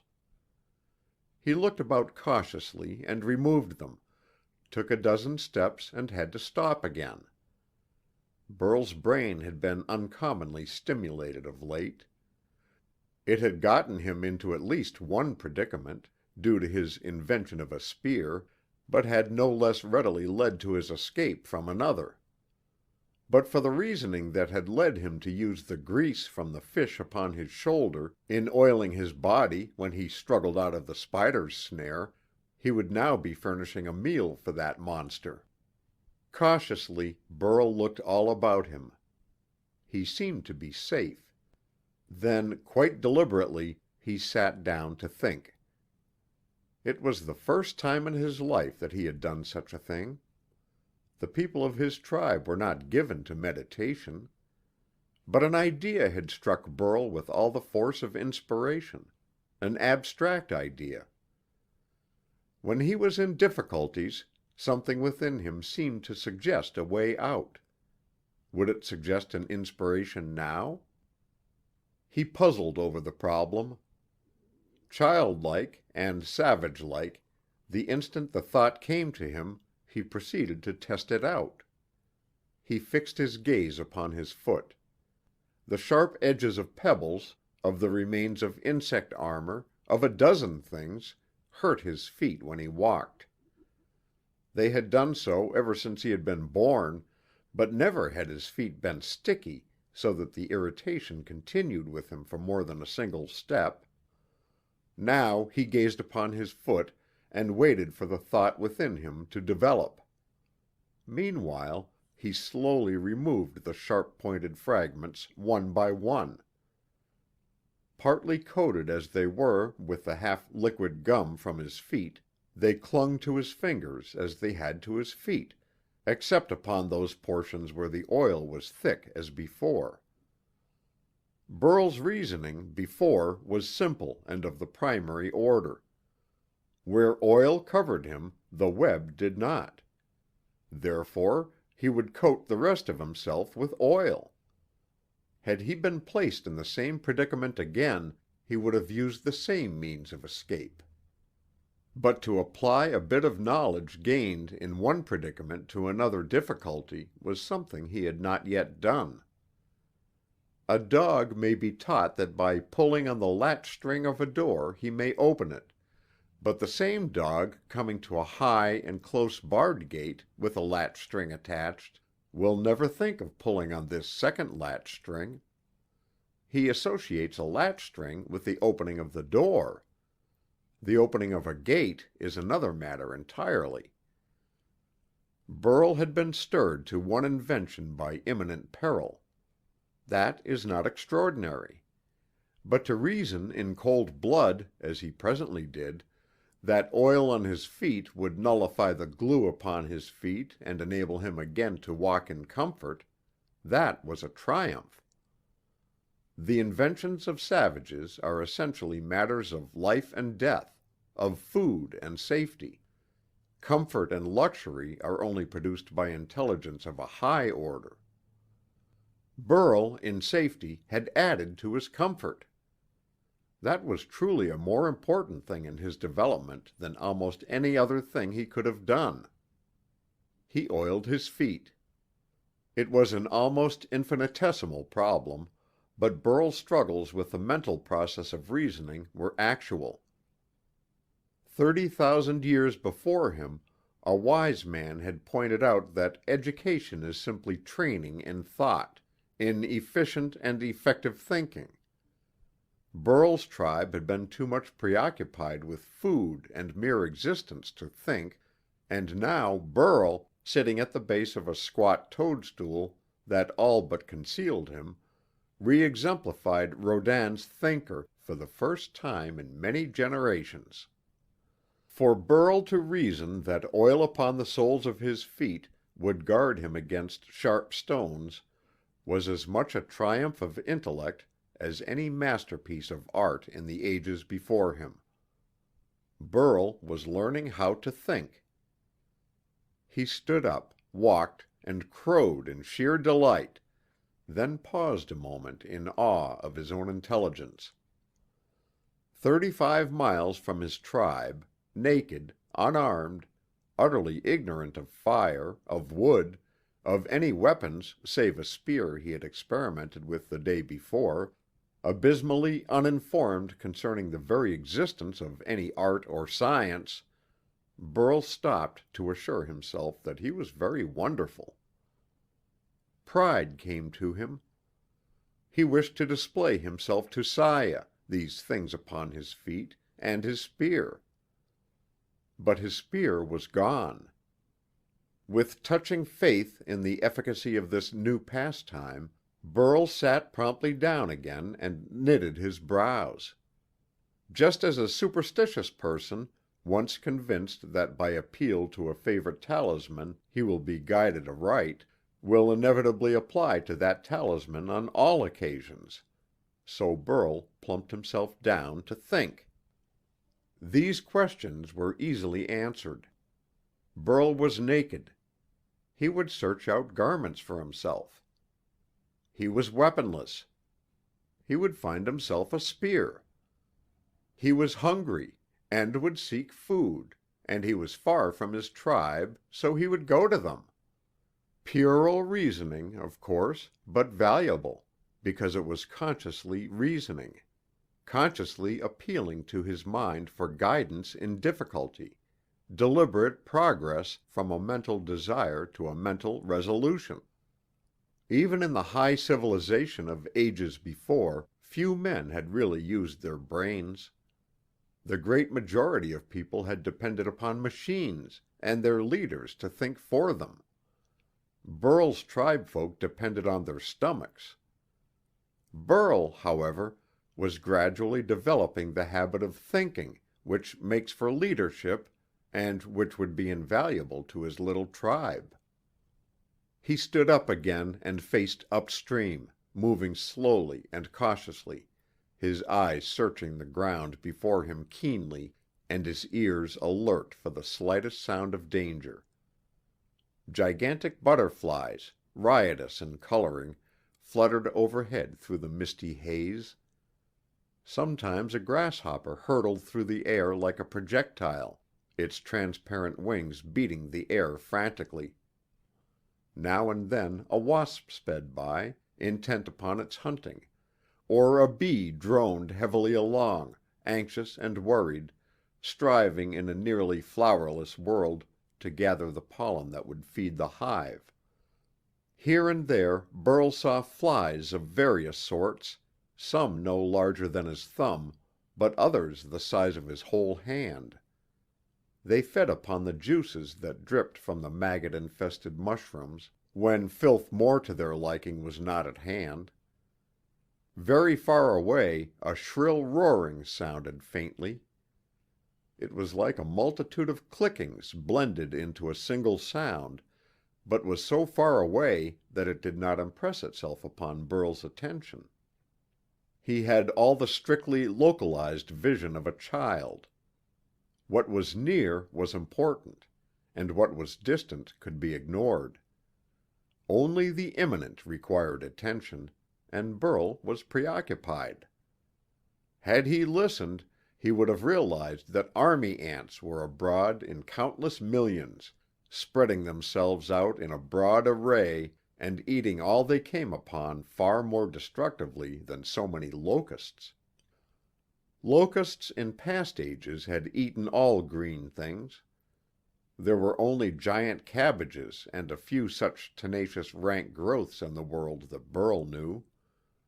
The locusts had vanished with civilization and knowledge and the greater part of mankind, but the army ants remained as an invincible enemy to men and insects, and the most of the fungus growths that covered the earth. Burl did not notice the sound, however. He moved forward, briskly though cautiously, searching with his eyes for garments, food, and weapons. He confidently expected to find all of them within a short distance. Surely enough, he found a thicket, if one might call it so, of edible fungi no more than half a mile beyond the spot where he had improvised his sandals to protect the soles of his feet. Without especial elation, Burl tugged at the largest until he had broken off a food supply for several days. He went on, eating as he did so, past a broad plain a mile and more across, being broken into odd little hillocks by gradually ripening and suddenly developing mushrooms with which he was unfamiliar. The earth seemed to be in process of being pushed aside by rounded protuberances of which only the tips showed. Blood-red hemispheres seemed to be forcing aside the earth so they might reach the outer air. Burl looked at them curiously and passed among them without touching them. They were strange, and to him most strange things meant danger. In any event, he was full of a new purpose now. He wished garments and weapons. Above the plain a wasp hovered, a heavy object dangling beneath its black belly, ornamented by a single red band. It was a wasp, the hairy sand wasp, and it was bringing a paralyzed gray caterpillar to its burrow. Burl watched it drop down with the speed and sureness of an arrow, pull aside a heavy flat stone, and descend into the ground. It had a vertical shaft dug down for 40 feet or more. It descended, evidently inspected the interior, reappeared, and vanished into the hole again, dragging the gray worm after it. Burl, marching on over the broad plain that seemed stricken with some erupting disease from the number of red pimples making their appearance, did not know what passed below, but observed the wasp emerge again and busily scratch dirt and stones into the shaft until it was full. The wasp had paralyzed a caterpillar, taken it to the already prepared burrow, laid an egg upon it, and rilled up the entrance. In course of time, the egg would hatch into a grub barely as long as Burl's forefinger, which would then feed upon the torpid caterpillar until it had waxed large and fat. Then it would weave itself a chrysalis and sleep a long sleep, only to wake as a wasp and dig its way to the open air. Burl reached the farther side of the plain and found himself threading the aisles of one of the fungus forests, in which the growths were hideous, misshapen travesties upon the trees they had supplanted. Bloated yellow limbs branched off from shrouded, swollen trunks. Here and there a pear-shaped puffball, Burl's height and half as much again, waited craftily until a chance touch should cause it to shoot upward a curling puff of infinitely fine dust. Burl went cautiously. There were dangers here, but he moved forward steadily none the less. A great mass of edible mushroom was slung under one of his arms, and from time to time he broke off a fragment and ate of it, while his large eyes searched this way and that for threats of harm. Behind him, a high, shrill roaring had grown slightly in volume and nearness, but was still too far away to impress Burl. The army ants were working havoc in the distance. By thousands and millions, myriads upon myriads, they were foraging the country, clambering upon every eminence, descending into every depression, their antennae waving restlessly and their mandibles forever threateningly extended. The ground was black with them, each was 10 inches and more in length. A single such creature would be formidable to an unarmed and naked man like Burl, whose wisest move would be flight, but in their thousands and millions they presented a menace from which no escape seemed possible. They were advancing steadily and rapidly, shrill stridulations and a multitude of clickings marking their movements. The great, helpless caterpillars upon the giant cabbages heard the sound of their coming, but were too stupid to flee. The black multitudes covered the rank vegetables, and tiny but voracious jaws began to tear at the flaccid masses of flesh. Each creature had some futile means of struggling. The caterpillars strove to throw off their innumerable assailants by writhings and contortions, wholly ineffective. The bees fought their entrance to the gigantic hives with stings and wing beats. The moths took to the air in helpless blindness when discovered by the relentless throngs of small black insects which reeked of formic acid and left the ground behind them denuded in every living thing. Before the oncoming horde was a world of teeming life, where mushrooms and fungi fought with thinning numbers of giant cabbages for foothold. Behind the black multitude was nothing.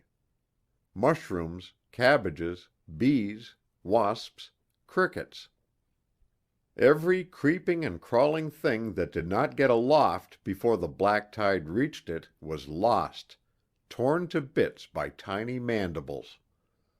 Even the hunting spiders and tarantulas fell before the host of insects, having killed many in their final struggles, but overwhelmed by sheer numbers.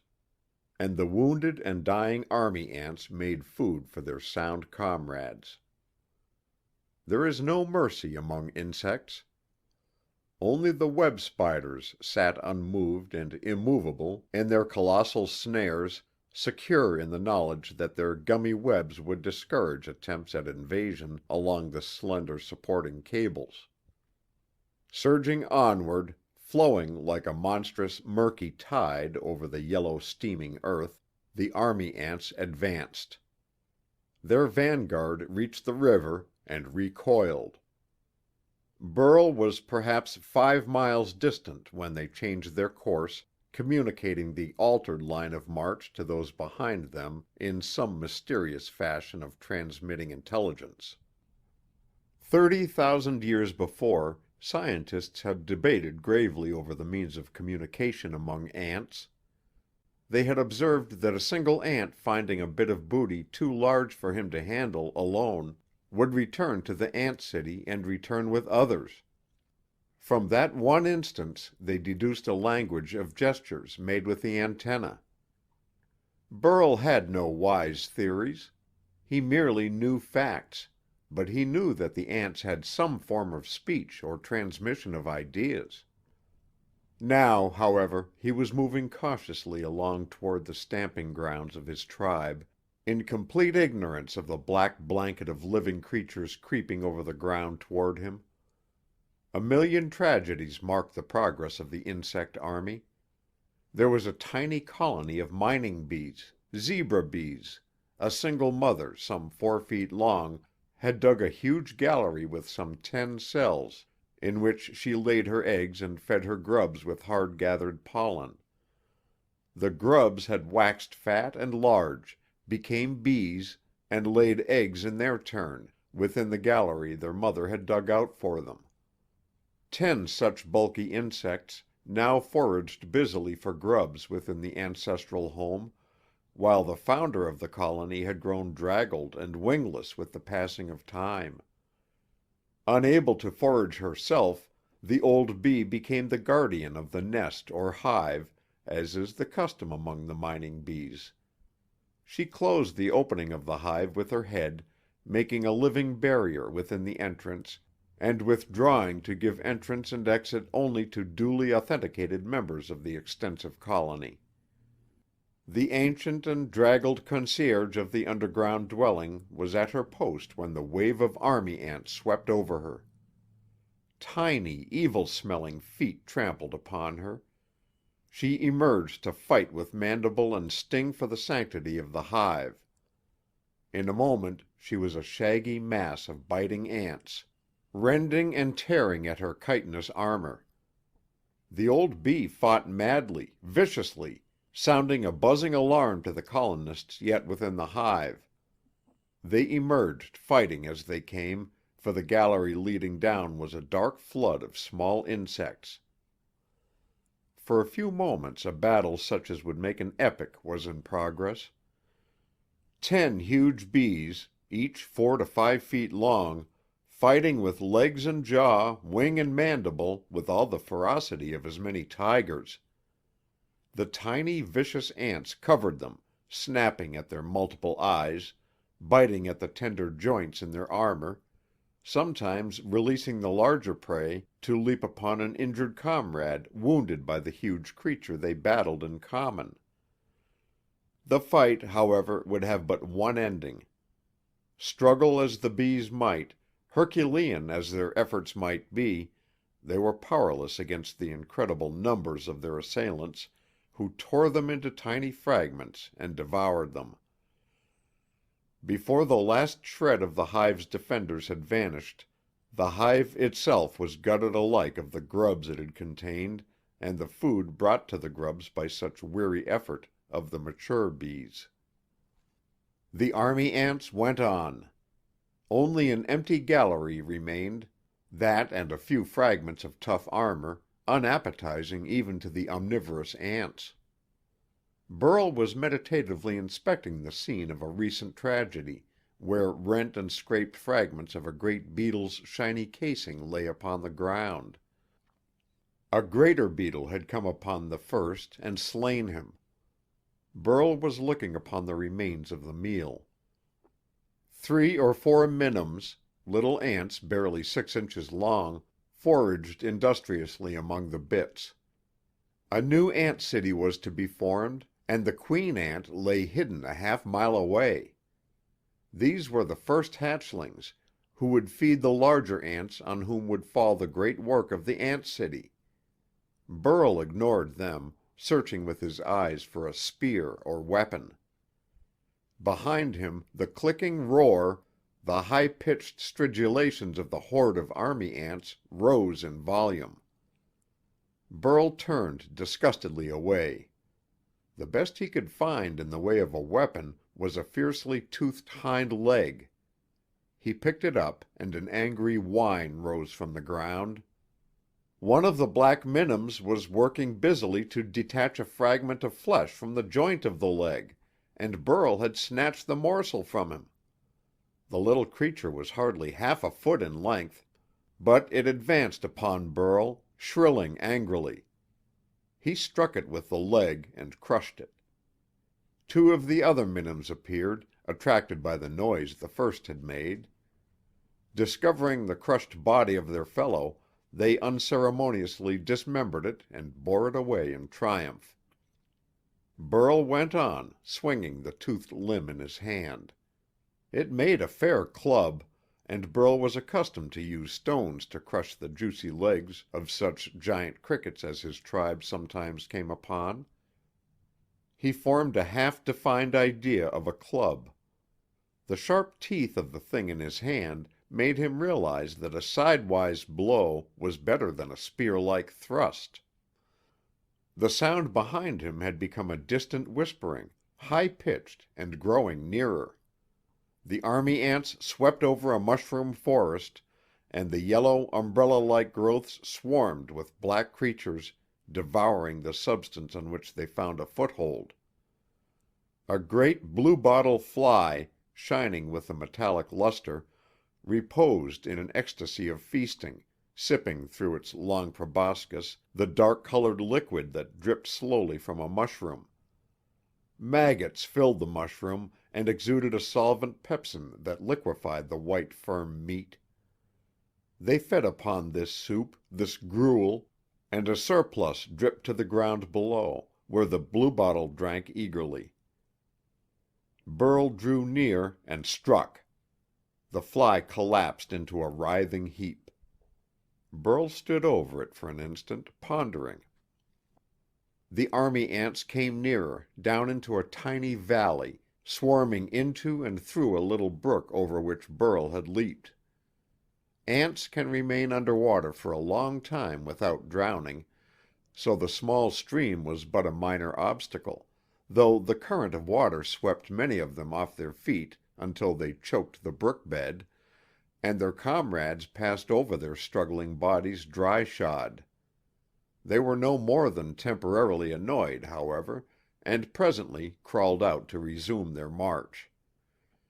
About a quarter of a mile to the left of Burl's line of march, and perhaps a mile behind the spot where he stood over the dead bluebottle fly, there was a stretch of an acre or more where the giant rank cabbages had so far resisted the encroachments of the ever-present mushrooms. The pale, cross-shaped flowers of the cabbages formed food for many bees, and the leaves fed numberless grubs and worms, and loud-voiced crickets, which crouched about on the ground, munching busily at the succulent green stuff. The army ants swept into the green area, ceaselessly devouring all they came upon. A terrific din arose. The crickets hurtled away in a rocket-like flight, in a dark cloud of wildly beating wings. They shot aimlessly in any direction, with the result that half, or more than half, fell in the midst of the black tide of devouring insects and were seized as they fell. They uttered terrible cries as they were being torn to bits. Horrible, inhuman screams reached Burl's ears.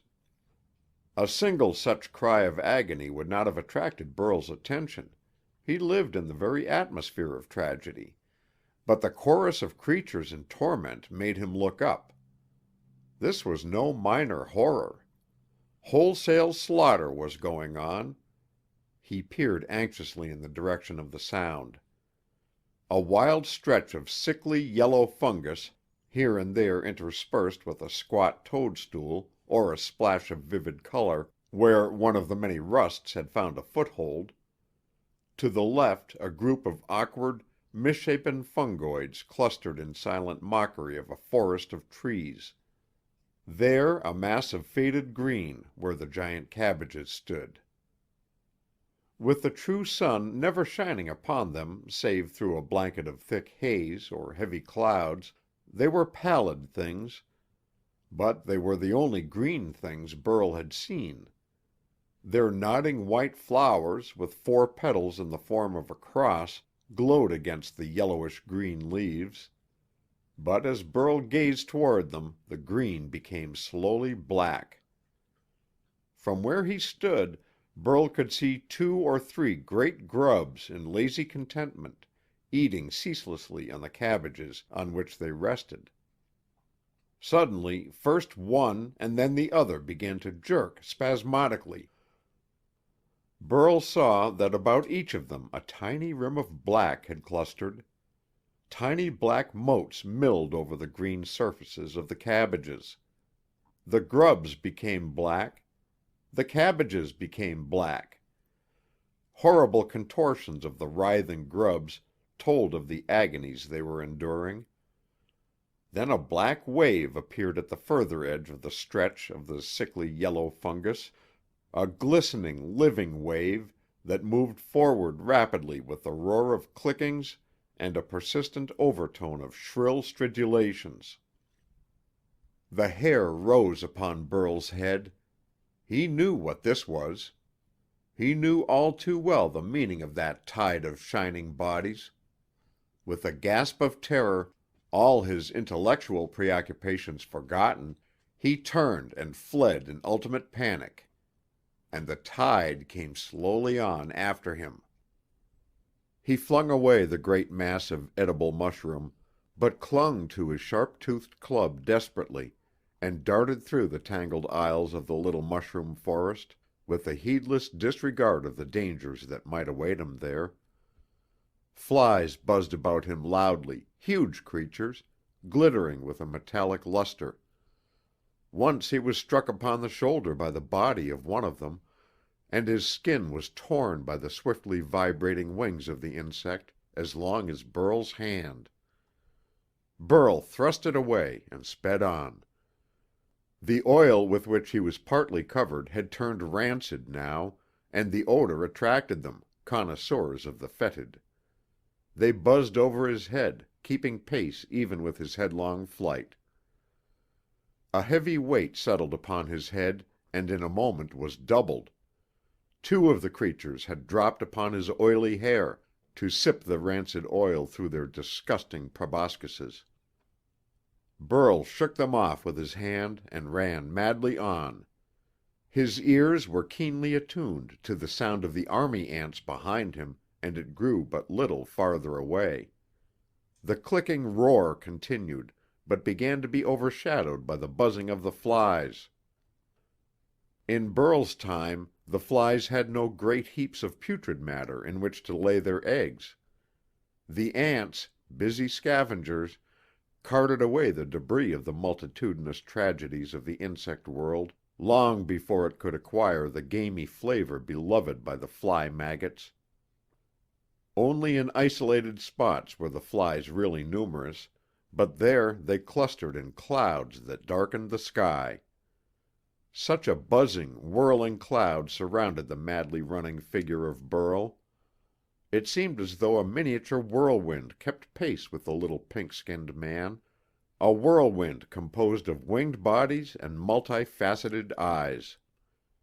He twirled his club before them, and almost every stroke was interrupted by an impact against a thinly armored body which collapsed with a spurting of reddish liquid. An agonizing pain as of a red-hot iron struck upon Burl's back. One of the stinging flies had thrust its sharp-tipped proboscis into Burl's flesh to suck the blood. Burl uttered a cry and ran full tilt into the thick stalks of a blackened and draggled toadstool. There was a curious crackling as of wet punk or brittle rotten wood. The toadstool collapsed upon itself with a strange splashing sound. Many flies had laid their eggs in the fungoid, and it was a teeming mass of corruption and ill-smelling liquid.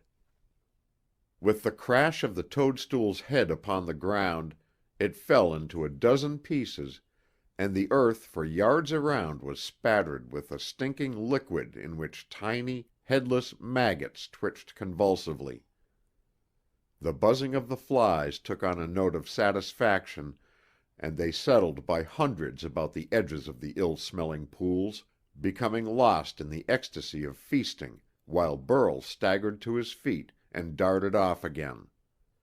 This time he was but a minor attraction to the flies, and but one or two came near him. From every direction they were hurrying to the toadstool feast, to the banquet of horrible, liquefied fungus that lay spread upon the ground. Burl ran on. He passed beneath the wide-spreading leaves of a giant cabbage. A great grasshopper crouched upon the ground, its tremendous jaws crunching the rank vegetation voraciously. Half a dozen great worms ate steadily from their resting places among the leaves. One of them had slung itself beneath an overhanging leaf, which would have thatched a dozen homes for as many men, and was placidly anchoring itself in preparation for the spinning of a cocoon in which to sleep the sleep of metamorphosis. A mile away, the great black tide of army ants was advancing relentlessly. The great cabbage, the huge grasshopper, and all the stupid caterpillars upon the wide leaves would soon be covered with the tiny biting insects.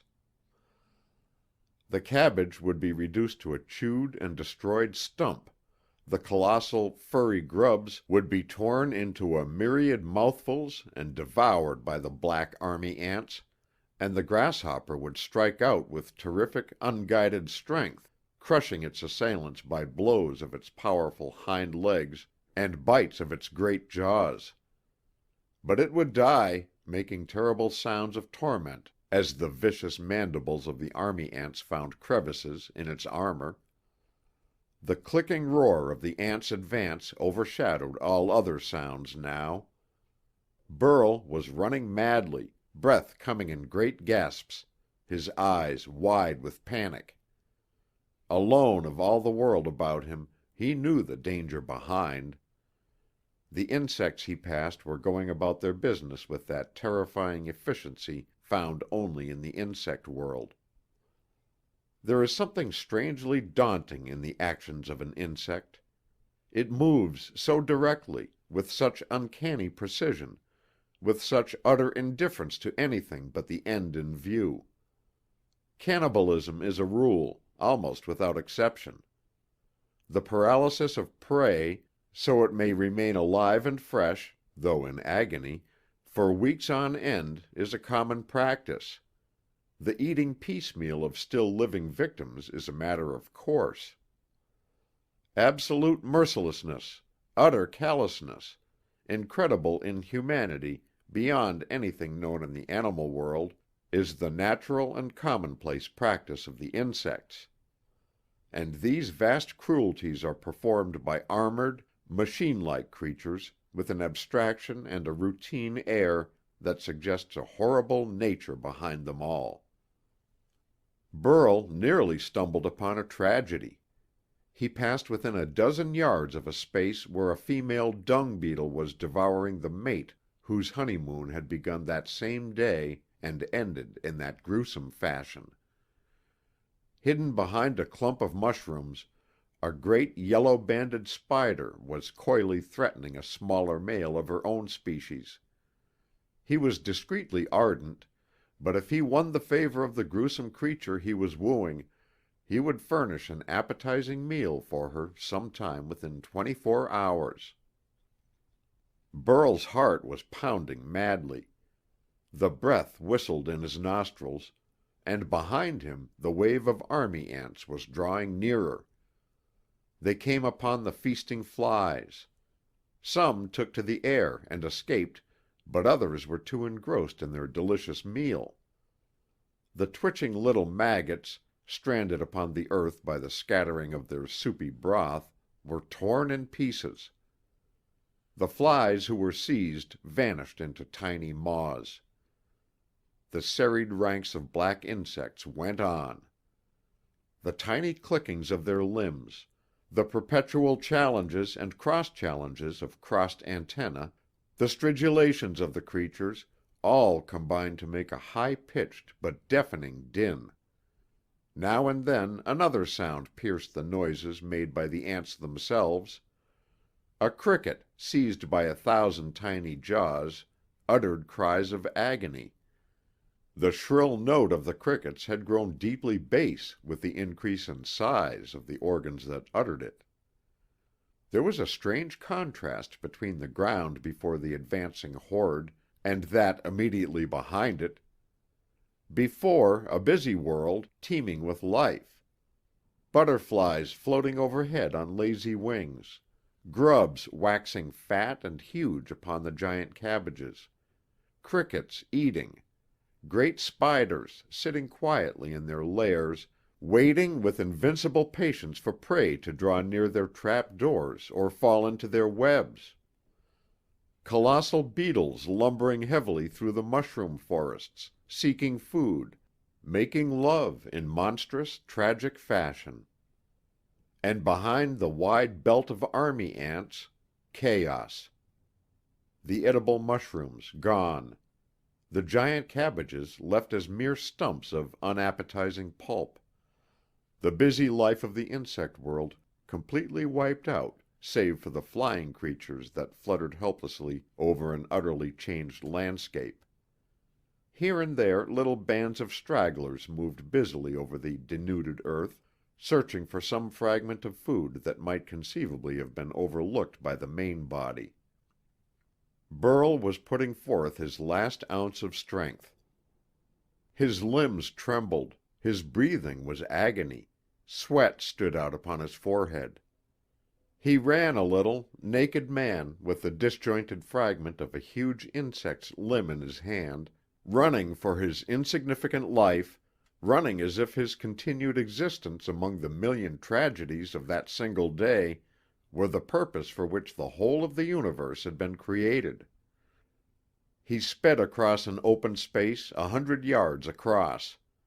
A thicket of beautifully golden mushrooms, Agaricus caesareus, barred his way.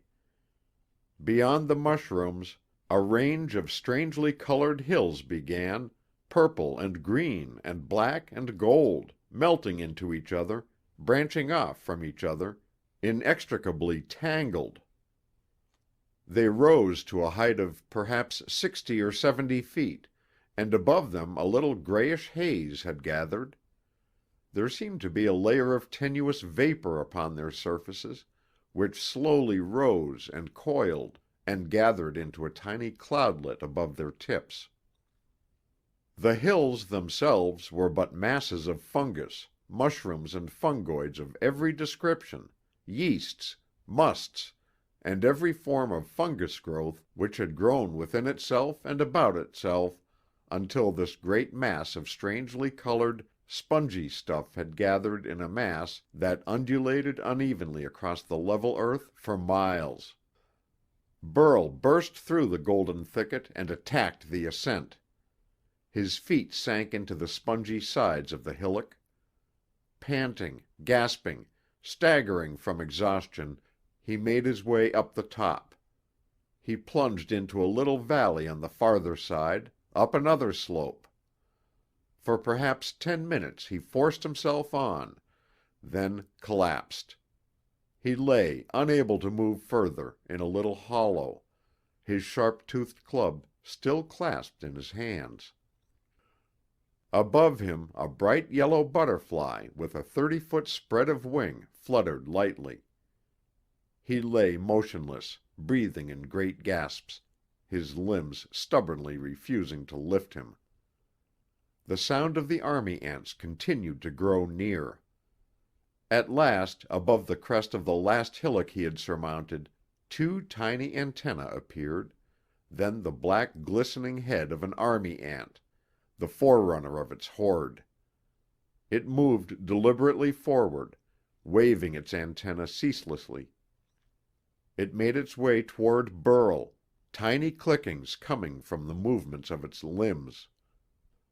A little wisp of tenuous vapor swirled toward the ant, a wisp of the same vapor that had gathered above the whole range of hills as a thin, low cloud. It enveloped the insect, and the ant seemed to be attacked by a strange convulsion. Its legs moved aimlessly. It threw itself desperately about. If it had been an animal, Burl would have watched with wondering eyes while it coughed and gasped. But it was an insect breathing through air holes in its abdomen. It writhed upon the spongy fungus growth across which it had been moving. Burl, lying in an exhausted, panting heap upon the purple mass of fungus, was conscious of a strange sensation. His body felt strangely warm. He knew nothing of fire or the heat of the sun, and the only sensation of warmth he had ever known was that caused when the members of his tribe had huddled together in their hiding place when the damp chill of the night had touched their soft-skinned bodies. Then the heat of their breaths and their bodies had kept out the chill. This heat that Burl now felt was a hotter, fiercer heat. He moved his body with a tremendous effort, and for a moment the fungus was cool and soft beneath him. Then slowly the sensation of heat began again, and increased until Burl's skin was red and inflamed from the irritation. The thin and tenuous vapor, too, made Burl's lungs smart and his eyes water. He was breathing in great, choking gasps, but the period of rest, short as it was, had enabled him to rise and stagger on. he crawled painfully to the top of the slope and looked back. The hill crest on which he stood was higher than any of those he had passed in his painful run, and he could see clearly the whole of the purple range. Where he was near the farther edge of the range, which was here perhaps half a mile wide. It was a ceaseless, undulating mass of hills and hollows, ridges and spurs, all of them colored, purple and brown and golden yellow, deepest black and dingy white. And from the tips of most of the pointed hills little wisps of vapor rose up. A thin, dark cloud had gathered overhead. Burl could look to the right and left and see the hills fading into the distance, growing fainter as the haze above them seemed to grow thicker. He saw, too, the advancing cohorts of the army ants, creeping over the tangled mass of fungus growth. They seemed to be feeding as they went upon the fungus that had gathered into these incredible monstrosities. The hills were living. They were not upheavals of the ground, they were festering heaps of insanely growing, festering mushrooms and fungus. Upon most of them a purple mold had spread itself so that they seemed a range of purple hills, but here and there patches of other vivid colors showed, and there was a large hill whose whole side was a brilliant golden hue. Another had tiny bright red spots of a strange and malignant mushroom whose properties Burl did not know, scattered all over the purple with which it was covered. Burl leaned heavily upon his club and watched dully. He could run no more. The army ants were spreading everywhere over the mass of fungus. They would reach him soon. Far to the right the vapor thickened. A column of smoke arose. What Burl did not know and would never know was that far down in the interior of that compressed mass of fungus, slow oxidation had been going on. The temperature of the interior had been raised. In the darkness and the dampness deep down in the hills, spontaneous combustion had begun. Just as the vast piles of coal the railroad companies of 30,000 years before had gathered together sometimes began to burn fiercely in their interiors, and just as the farmers' piles of damp straw suddenly burst into fierce flames from no cause, so these huge piles of tinder-like mushrooms had been burning slowly within themselves. There had been no flames because the surface remained intact and nearly airtight. But when the army ants began to tear at the edible surfaces, despite the heat they encountered, fresh air found its way to the smoldering masses of fungus. The slow combustion became rapid combustion. The dull heat became fierce flames.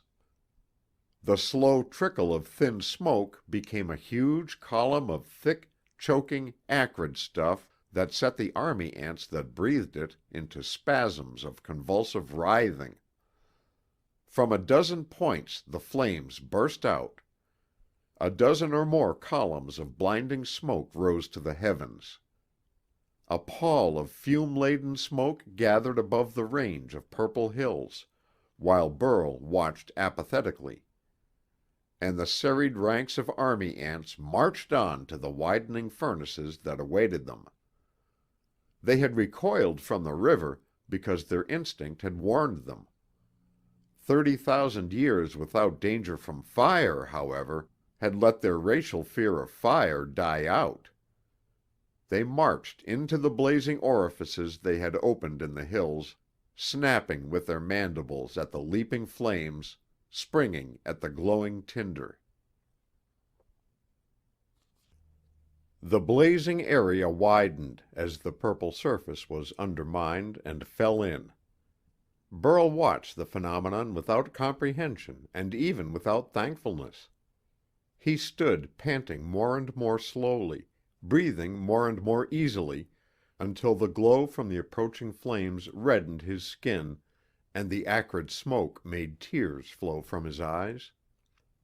Then he retreated slowly, leaning on his club and looking back. The black wave of the army ants was sweeping into the fire, sweeping into the incredible heat of that carbonized material burning with an open flame. At last there were only the little bodies of stragglers from the great ant army, scurrying here and there over the ground their comrades had denuded of all living things. The bodies of the main army had vanished, burnt to crisp ashes in the furnace of the hills. There had been agony in that flame, dreadful agony such as no man would like to dwell upon.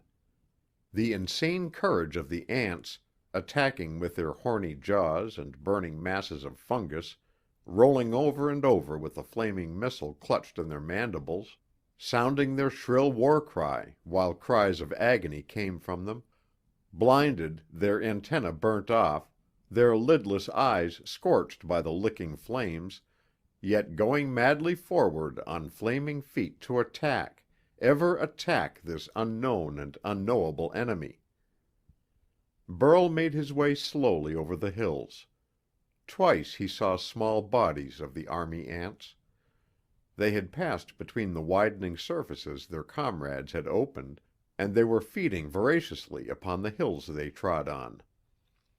Once Burl was spied, and a shrill war cry was sounded, but he moved on, and the ants were busily eating.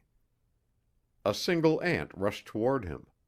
Burl brought down his club, and a writhing body remained to be eaten later by its comrades when they came upon it. Again night fell. The skies grew red in the west, though the sun did not shine through the ever-present cloud bank. Darkness spread across the sky. Utter blackness fell over the whole mad world, save where the luminous mushrooms shed their pale light upon the ground, and fireflies the length of Burl's arm shed their fitful gleams upon an earth of fungus growths and monstrous insects. Burl made his way across the range of mushroom hills, picking his path with his large blue eyes, whose pupils expanded to great size.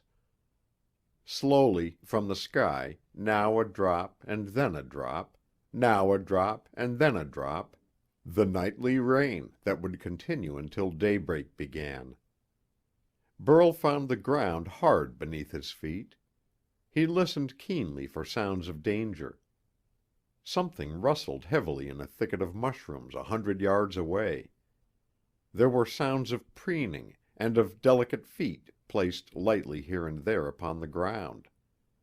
Then the throbbing beat of huge wings began suddenly, and a body took to the air.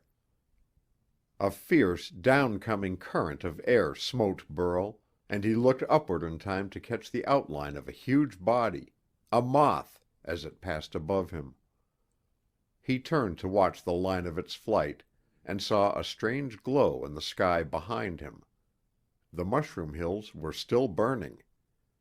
He crouched beneath a squat toadstool and waited for the dawn, his club held tightly in his hands, and his ears alert for any sound of danger.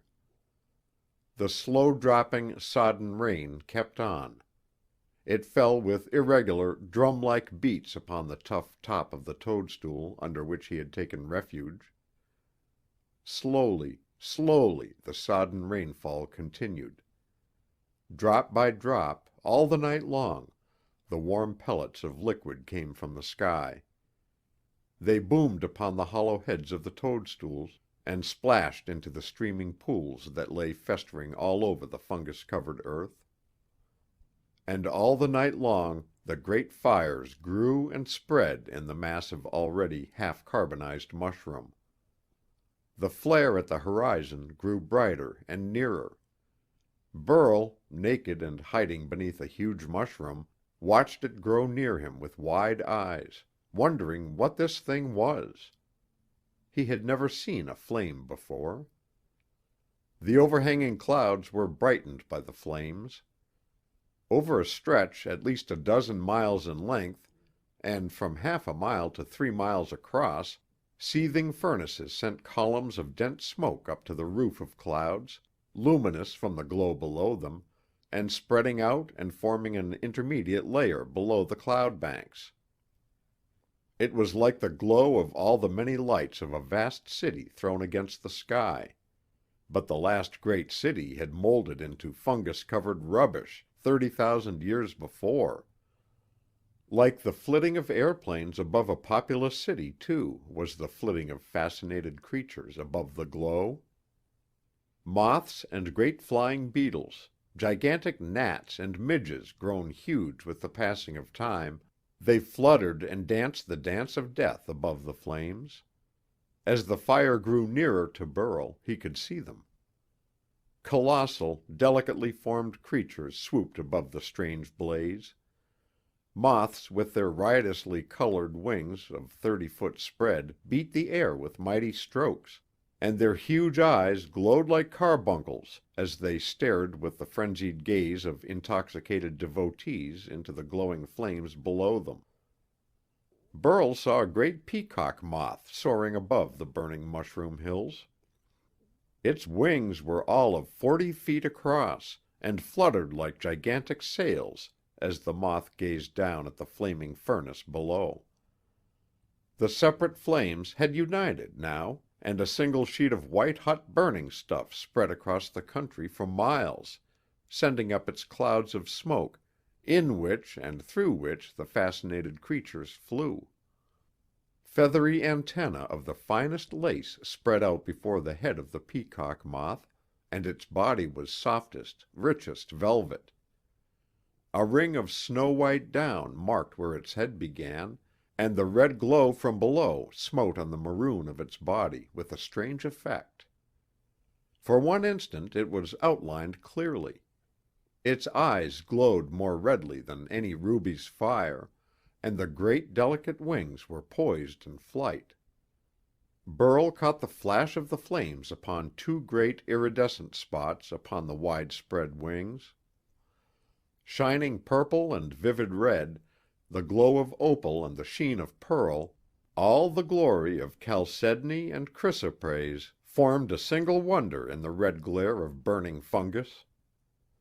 White smoke compassed the great moth all about, dimming the radiance of its gorgeous dress.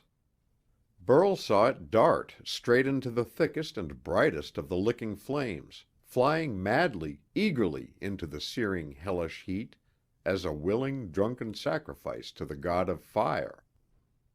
Monster flying beetles with their horny wing cases stiffly stretched blundered above the reeking, smoking pyre. In the red light from before them they shone like burnished metal, and their clumsy bodies with the spurred and fierce-toothed limbs darted like so many grotesque meteors through the luminous haze of ascending smoke. Burl saw strange collisions and still stranger meetings. Male and female flying creatures circled and spun in the glare, dancing their dance of love and death in the wild radiance from the funeral pyre of the purple hills. They mounted higher than Burl could see, drunk with the ecstasy of living, then descended to plunge headlong to death in the roaring fires beneath them. From every side the creatures came. Moths of brightest yellow with soft and furry bodies palpitant with life flew madly into the column of light that reached to the overhanging clouds. Then moths of deepest black with gruesome symbols upon their wings came swiftly to dance, like motes in a bath of sunlight, above the glow. And Burl sat crouched beneath an overshadowing toadstool and watched. The perpetual, slow, sodden raindrops fell. A continual faint hissing penetrated the sound of the fire, the raindrops being turned to steam. The air was alive with flying things. From far away, Burl heard a strange, deep bass muttering. He did not know the cause, but there was a vast swamp, of the existence of which he was ignorant, some 10 or 15 miles away, and the chorus of insect-eating giant frogs reached his ears even at that distance. The night wore on, while the flying creatures above the fire danced and died, their numbers ever recruited by fresh arrivals. Burl sat tensely still, his wide eyes watching everything, his mind groping for an explanation of what he saw. At last the sky grew dimly gray, then brighter, and day came on. The flames of the burning hills grew faint as the fire died down, and after a long time Burl crept from his hiding place and stood erect.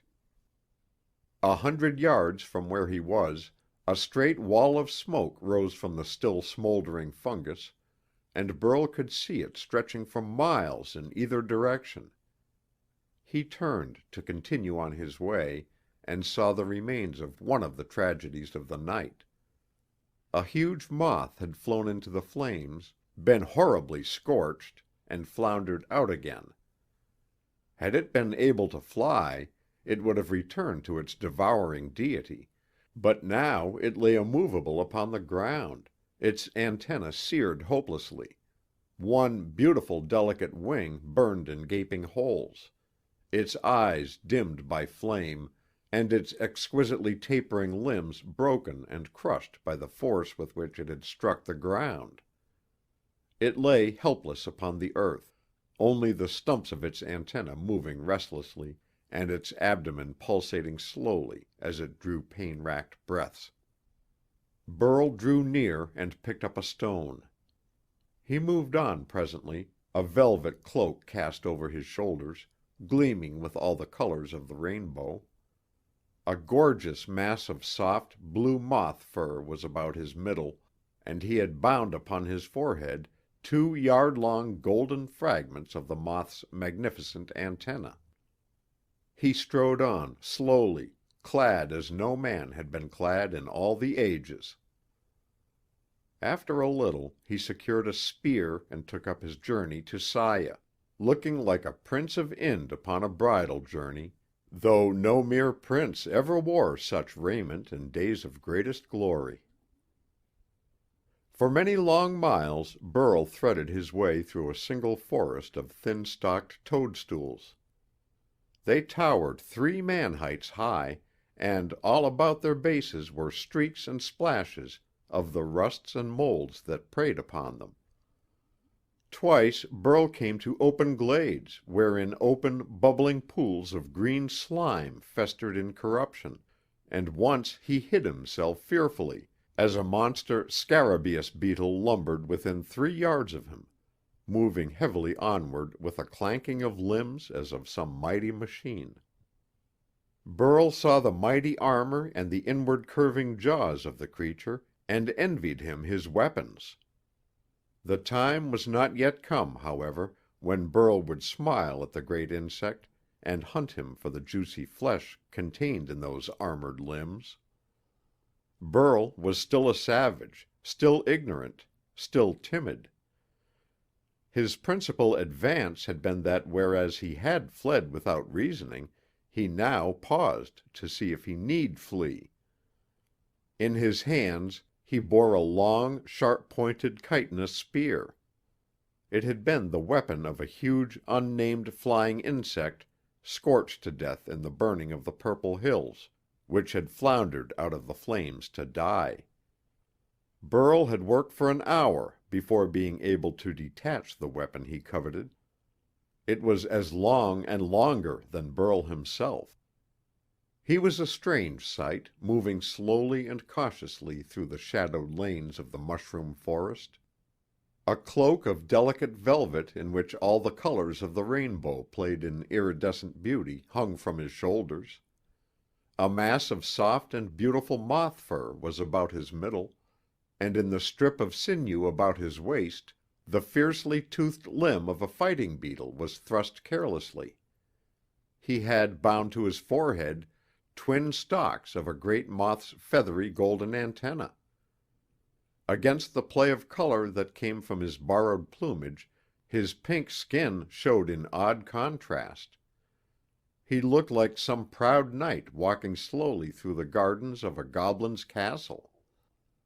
But he was still a fearful creature, no more than the monstrous creatures about him save in the possession of latent intelligence. He was weak, and therein lay his greatest promise. 100,000 years before him, his ancestors had been forced by lack of claws and fangs to develop brains. Burl was sunk as low as they had been, but he had to combat more horrifying enemies, more inexorable threatenings, and many times more crafty assailants. His ancestors had invented knives and spears and flying missiles. The creatures about Burl had knives and spears 1,000 times more deadly than the weapons that had made his ancestors masters of the woods and forests. Burl was in comparison vastly more weak than his forebears had been, and it was that weakness that in times to come would lead him and those who followed him to heights his ancestors had never known. But now— He heard a discordant, deep bass bellow coming from a spot not 20 yards away. In a flash of panic he darted behind a clump of mushrooms and hid himself, panting in sheer terror. He waited for an instant in frozen fear, motionless and tense. His wide, blue eyes were glassy. The bellow came again, but this time with a querulous note. Burl heard a crashing and plunging as of some creature caught in a snare. A mushroom fell with a brittle snapping, and the brungy thud as it fell to the ground was followed by a tremendous commotion. Something was fighting desperately against something else, but Burl did not know what creature or creatures might be in combat. He waited for a long time, and the noise gradually died away. Presently Burl's breath came more slowly, and his courage returned. He stole from his hiding place, and would have made away, but something held him back. Instead of creeping from the scene, he crept cautiously over toward the source of the noise. He peered between two cream-colored toadstool stalks and saw the cause of the noise.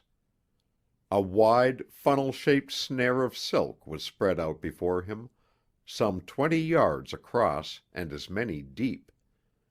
The individual threads could be plainly seen, but in the mass it seemed a fabric of sheerest, finest texture.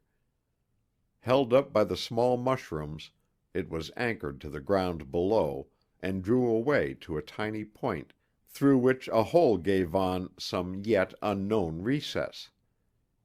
And all the space of the wide snare was hung with threads, fine, twisted threads no more than half the thickness of Burl's finger.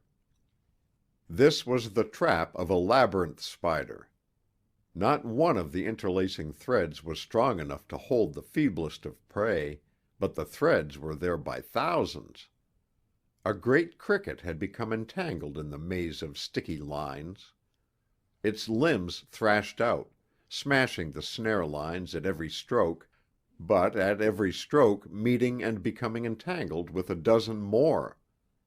It thrashed about mightily, emitting at intervals the horrible deep bass cry that the chirping voice of the cricket had become with its increase in size. Burl breathed more easily and watched with a fascinated curiosity. Mere death, even tragic death, as among insects held no great interest for him. It was a matter of such common and matter-of-fact occurrence that he was not greatly stirred. But a spider and his prey was another matter. There were few insects that deliberately sought man. Most insects have their allotted victims, and will touch no others, but spiders have a terrifying impartiality. One great beetle devouring another was a matter of indifference to Burl. A spider devouring some luckless insect was but an example of what might happen to him. He watched alertly, his gaze traveling from the enmeshed cricket to the strange orifice at the rear of the funnel-shaped snare. The opening darkened. Two shining, glistening eyes had been watching from the rear of the funnel. it drew itself into a tunnel there, in which the spider had been waiting. Now it swung out lightly and came toward the cricket. It was a gray spider, Angelina labyrinthica, with twin black ribbons upon its thorax, next the head, and with two stripes of curiously speckled brown and white upon its abdomen. Burl saw, too, two curious appendages like a tail. It came blindly out of its tunnel-like hiding place and approached the cricket. The cricket was struggling only feebly now, and the cries it uttered were but feeble, because of the confining threads that fettered its limbs. Burl saw the spider throw itself upon the cricket and saw the final, convulsive shudder of the insect as the spider's fangs pierced its tough armor. The sting lasted a long time, and finally Burl saw that the spider was really feeding. All the succulent juices of the now dead cricket were being sucked from its body by the spider.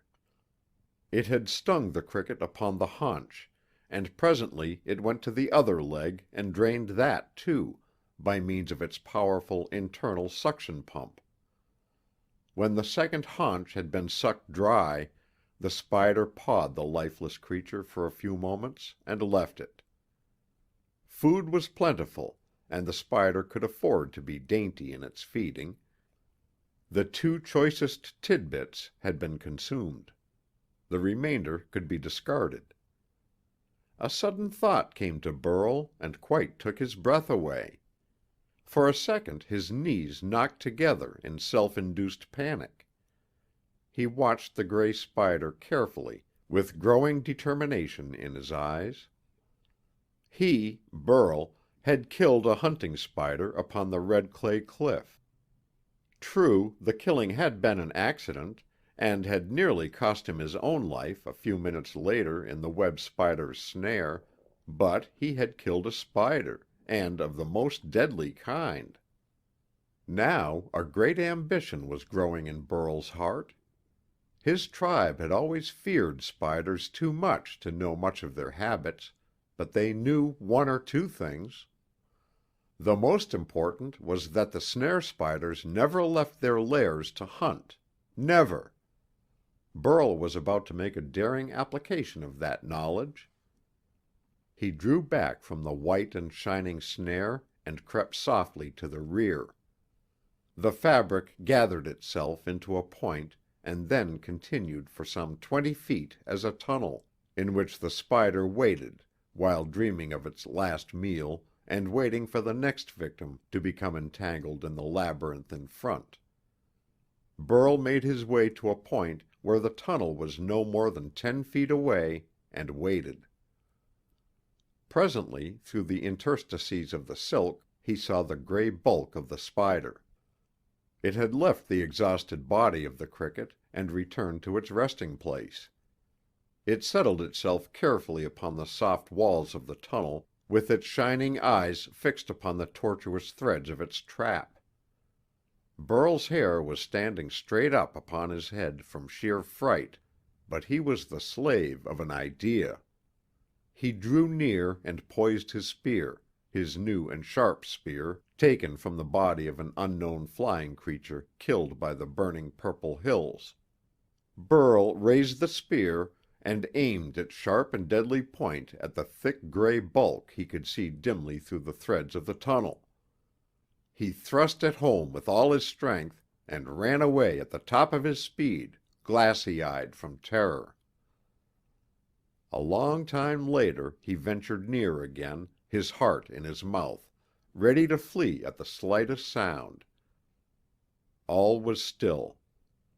Burl had missed the horrible convulsions of the wounded spider, had not heard the frightful gnashings of its fangs as it tore at the piercing weapon, had not seen the silken threads of the tunnel ripped as the spider, hurt to death, had struggled with insane strength to free itself. He came back beneath the overshadowing toadstools, stepping quietly and cautiously, to find a great rent in the silken tunnel, to find the great gray bulk lifeless and still, half fallen through the opening the spear had first made. A little puddle of evil-smelling liquid lay upon the ground below the body, and from time to time a droplet fell from the spear into the puddle with a curious splash. Burl looked at what he had done, saw the dead body of the creature he had slain, saw the ferocious mandibles and the keen and deadly fangs. The dead eyes of the creature still stared at him malignantly, and the hairy legs were still braced as if further to enlarge the gaping hole through which it had partly fallen. Exultation filled Burl's heart. His tribe had been but furtive vermin for thousands of years, fleeing from the mighty insects, hiding from them, and if overtaken but waiting helplessly for death, screaming shrilly in terror. He, Burl, had turned the tables. He had slain one of the enemies of his tribe. His breast expanded. Always his tribesmen went quietly and fearfully, making no sound. But a sudden exultant yell burst from Burl's lips, the first hunting cry from the lips of a man in 300 centuries. The next second his pulse nearly stopped in sheer panic at having made such a noise. He listened fearfully, but there was no sound. He drew near his prey and carefully withdrew his spear. The viscid liquid made it slimy and slippery, and he had to wipe it dry against a leathery toadstool. Then Burl had to conquer his illogical fear again before daring to touch the creature he had slain. He moved off presently, with the belly of the spider upon his back and two of the hairy legs over his shoulders. The other limbs of the monster hung limp and trailed upon the ground.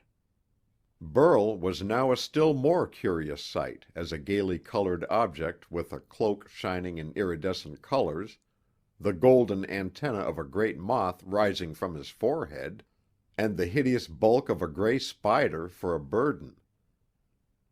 He moved through the thin-stalked mushroom forest, and because of the thing he carried, all creatures fled before him. They did not fear man, their instinct was slow-moving, but during all the millions of years that insects have existed, there have existed spiders to prey upon them. So Burl moved on in solemn state, a brightly clad man bent beneath the weight of a huge and horrible monster. He came upon a valley full of torn and blackened mushrooms. There was not a single yellow top among them. Every one had been infested with tiny maggots, which had liquefied the tough meat of the mushroom and caused it to drip to the ground below. And all the liquid had gathered in a golden pool in the center of the small depression. Burl heard a loud humming and buzzing before he topped the rise that opened the valley for his inspection. He stopped a moment and looked down. A golden-red lake, its center reflecting the hazy sky overhead. All about, blackened mushrooms, seeming to have been charred and burned by a fierce flame. A slow-flowing golden brooklet trickled slowly over a rocky ledge into the larger pool, and all about the edges of the golden lake, in ranks and rows, by hundreds, thousands, and by millions, were ranged the green-gold shining bodies of great flies. They were small as compared with the other insects. They had increased in size but a fraction of the amount that the bees, for example, had increased, but it was due to an imperative necessity of their race. The flesh flies laid their eggs by hundreds in decaying carcasses. The others laid their eggs by hundreds in the mushrooms. To feed the maggots that would hatch, a relatively great quantity of food was needed. Therefore, the flies must remain comparatively small, or the body of a single grasshopper, say, would furnish food for but 2 or 3 grubs instead of the hundreds it must support. Burl stared down at the golden pool. Bluebottles, greenbottles, and all the flies of metallic luster were gathered at the Lucullan feast of corruption. Their buzzing as they darted above the odorous pool of golden liquid made the sound Burl had heard. Their bodies flashed and glittered as they darted back and forth, seeking a place to alight and join in the orgy. Those which clustered about the banks of the pool were still as if carved from metal. Their huge red eyes glowed, and their bodies shone with an obscene fatness. Flies are the most disgusting of all insects. Burl watched them a moment, watched the interlacing streams of light as they buzzed eagerly above the pool, seeking a place at the festive board. A drumming roar sounded in the air. A golden speck appeared in the sky, a slender, needle-like body with transparent shining wings and two huge eyes.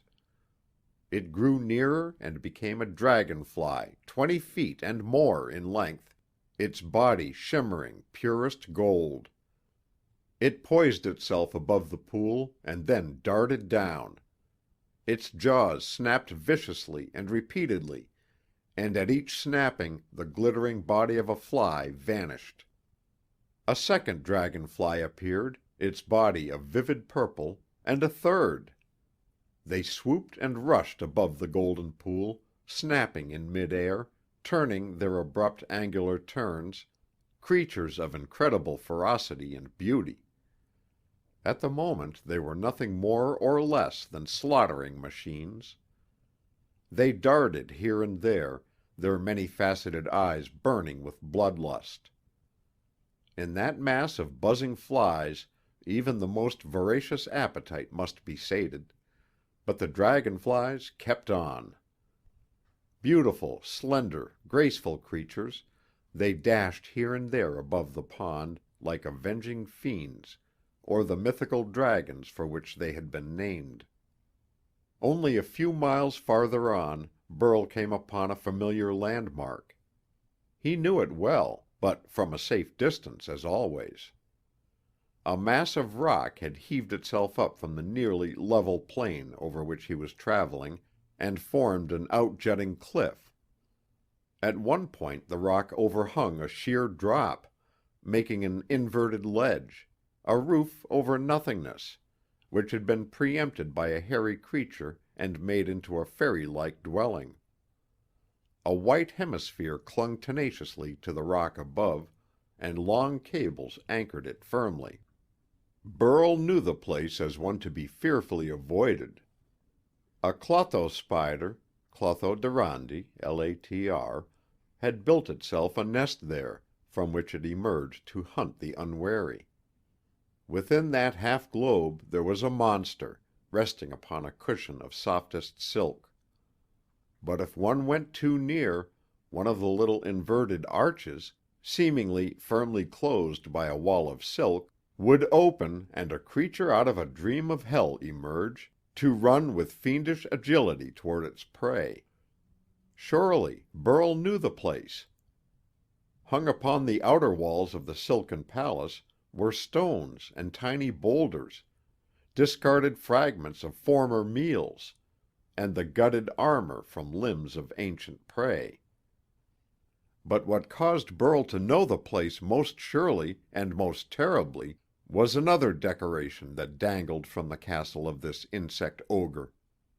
This was the shrunken, desiccated figure of a man, all its juices extracted and the life gone.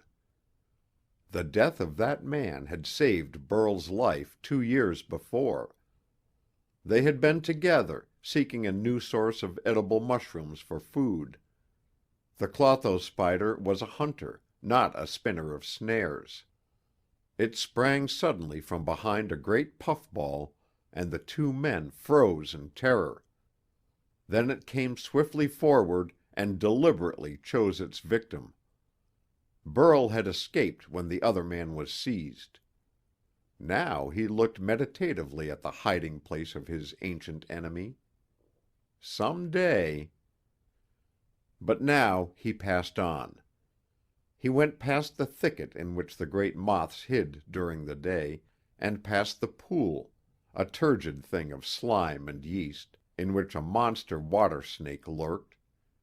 He penetrated the little wood of the shining mushrooms that gave out light at night, and the shadowed place where the truffle-hunting beetles went chirping thunderously during the dark hours. And then he saw Saya. He caught a flash of pink skin vanishing behind the thick stalk of a squat toadstool, and ran forward, calling her name. She appeared, and saw the figure with the horrible bulk of the spider upon its back. She cried out in horror, and Burl understood. He let his burden fall, and then went swiftly toward her. They met. Saya waited timidly until she saw who this man was, and then astonishment went over her face.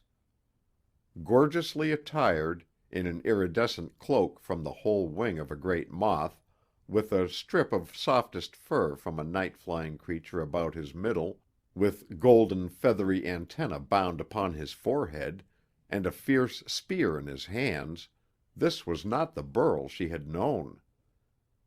But then he moved slowly toward her, filled with a fierce delight at seeing her again, thrilling with joy at the slender gracefulness of her form and the dark richness of her tangled hair. He held out his hands and touched her shyly. Then, manlike, he began to babble excitedly of the things that had happened to him, and dragged her toward his great victim, the gray-bellied spider. Saya trembled when she saw the furry bulk lying upon the ground, and would have fled when Burl advanced and took it upon his back. Then something of the pride that filled him came vicariously to her. She smiled a flashing smile, and Burl stopped short in his excited explanation. He was suddenly tongue-tied. His eyes became pleading and soft. He laid the huge spider at her feet and spread out his hands imploringly. 30,000 years of savagery had not lessened the femininity in Saya. She became aware that Burl was her slave, that these wonderful things he wore and had done were as nothing if she did not approve. She drew away, saw the misery in Burl's face, and abruptly ran into his arms and clung to him, laughing happily. And quite suddenly Burl saw with extreme clarity that all these things he had done, even the slaying of a great spider, were of no importance whatever beside this most wonderful thing that had just happened, and told Saya so quite humbly, but holding her very close to him as he did so. And so Burl came back to his tribe. He had left it nearly naked, but with a wisp of moth wing twisted about his middle, a timid, fearful, trembling creature.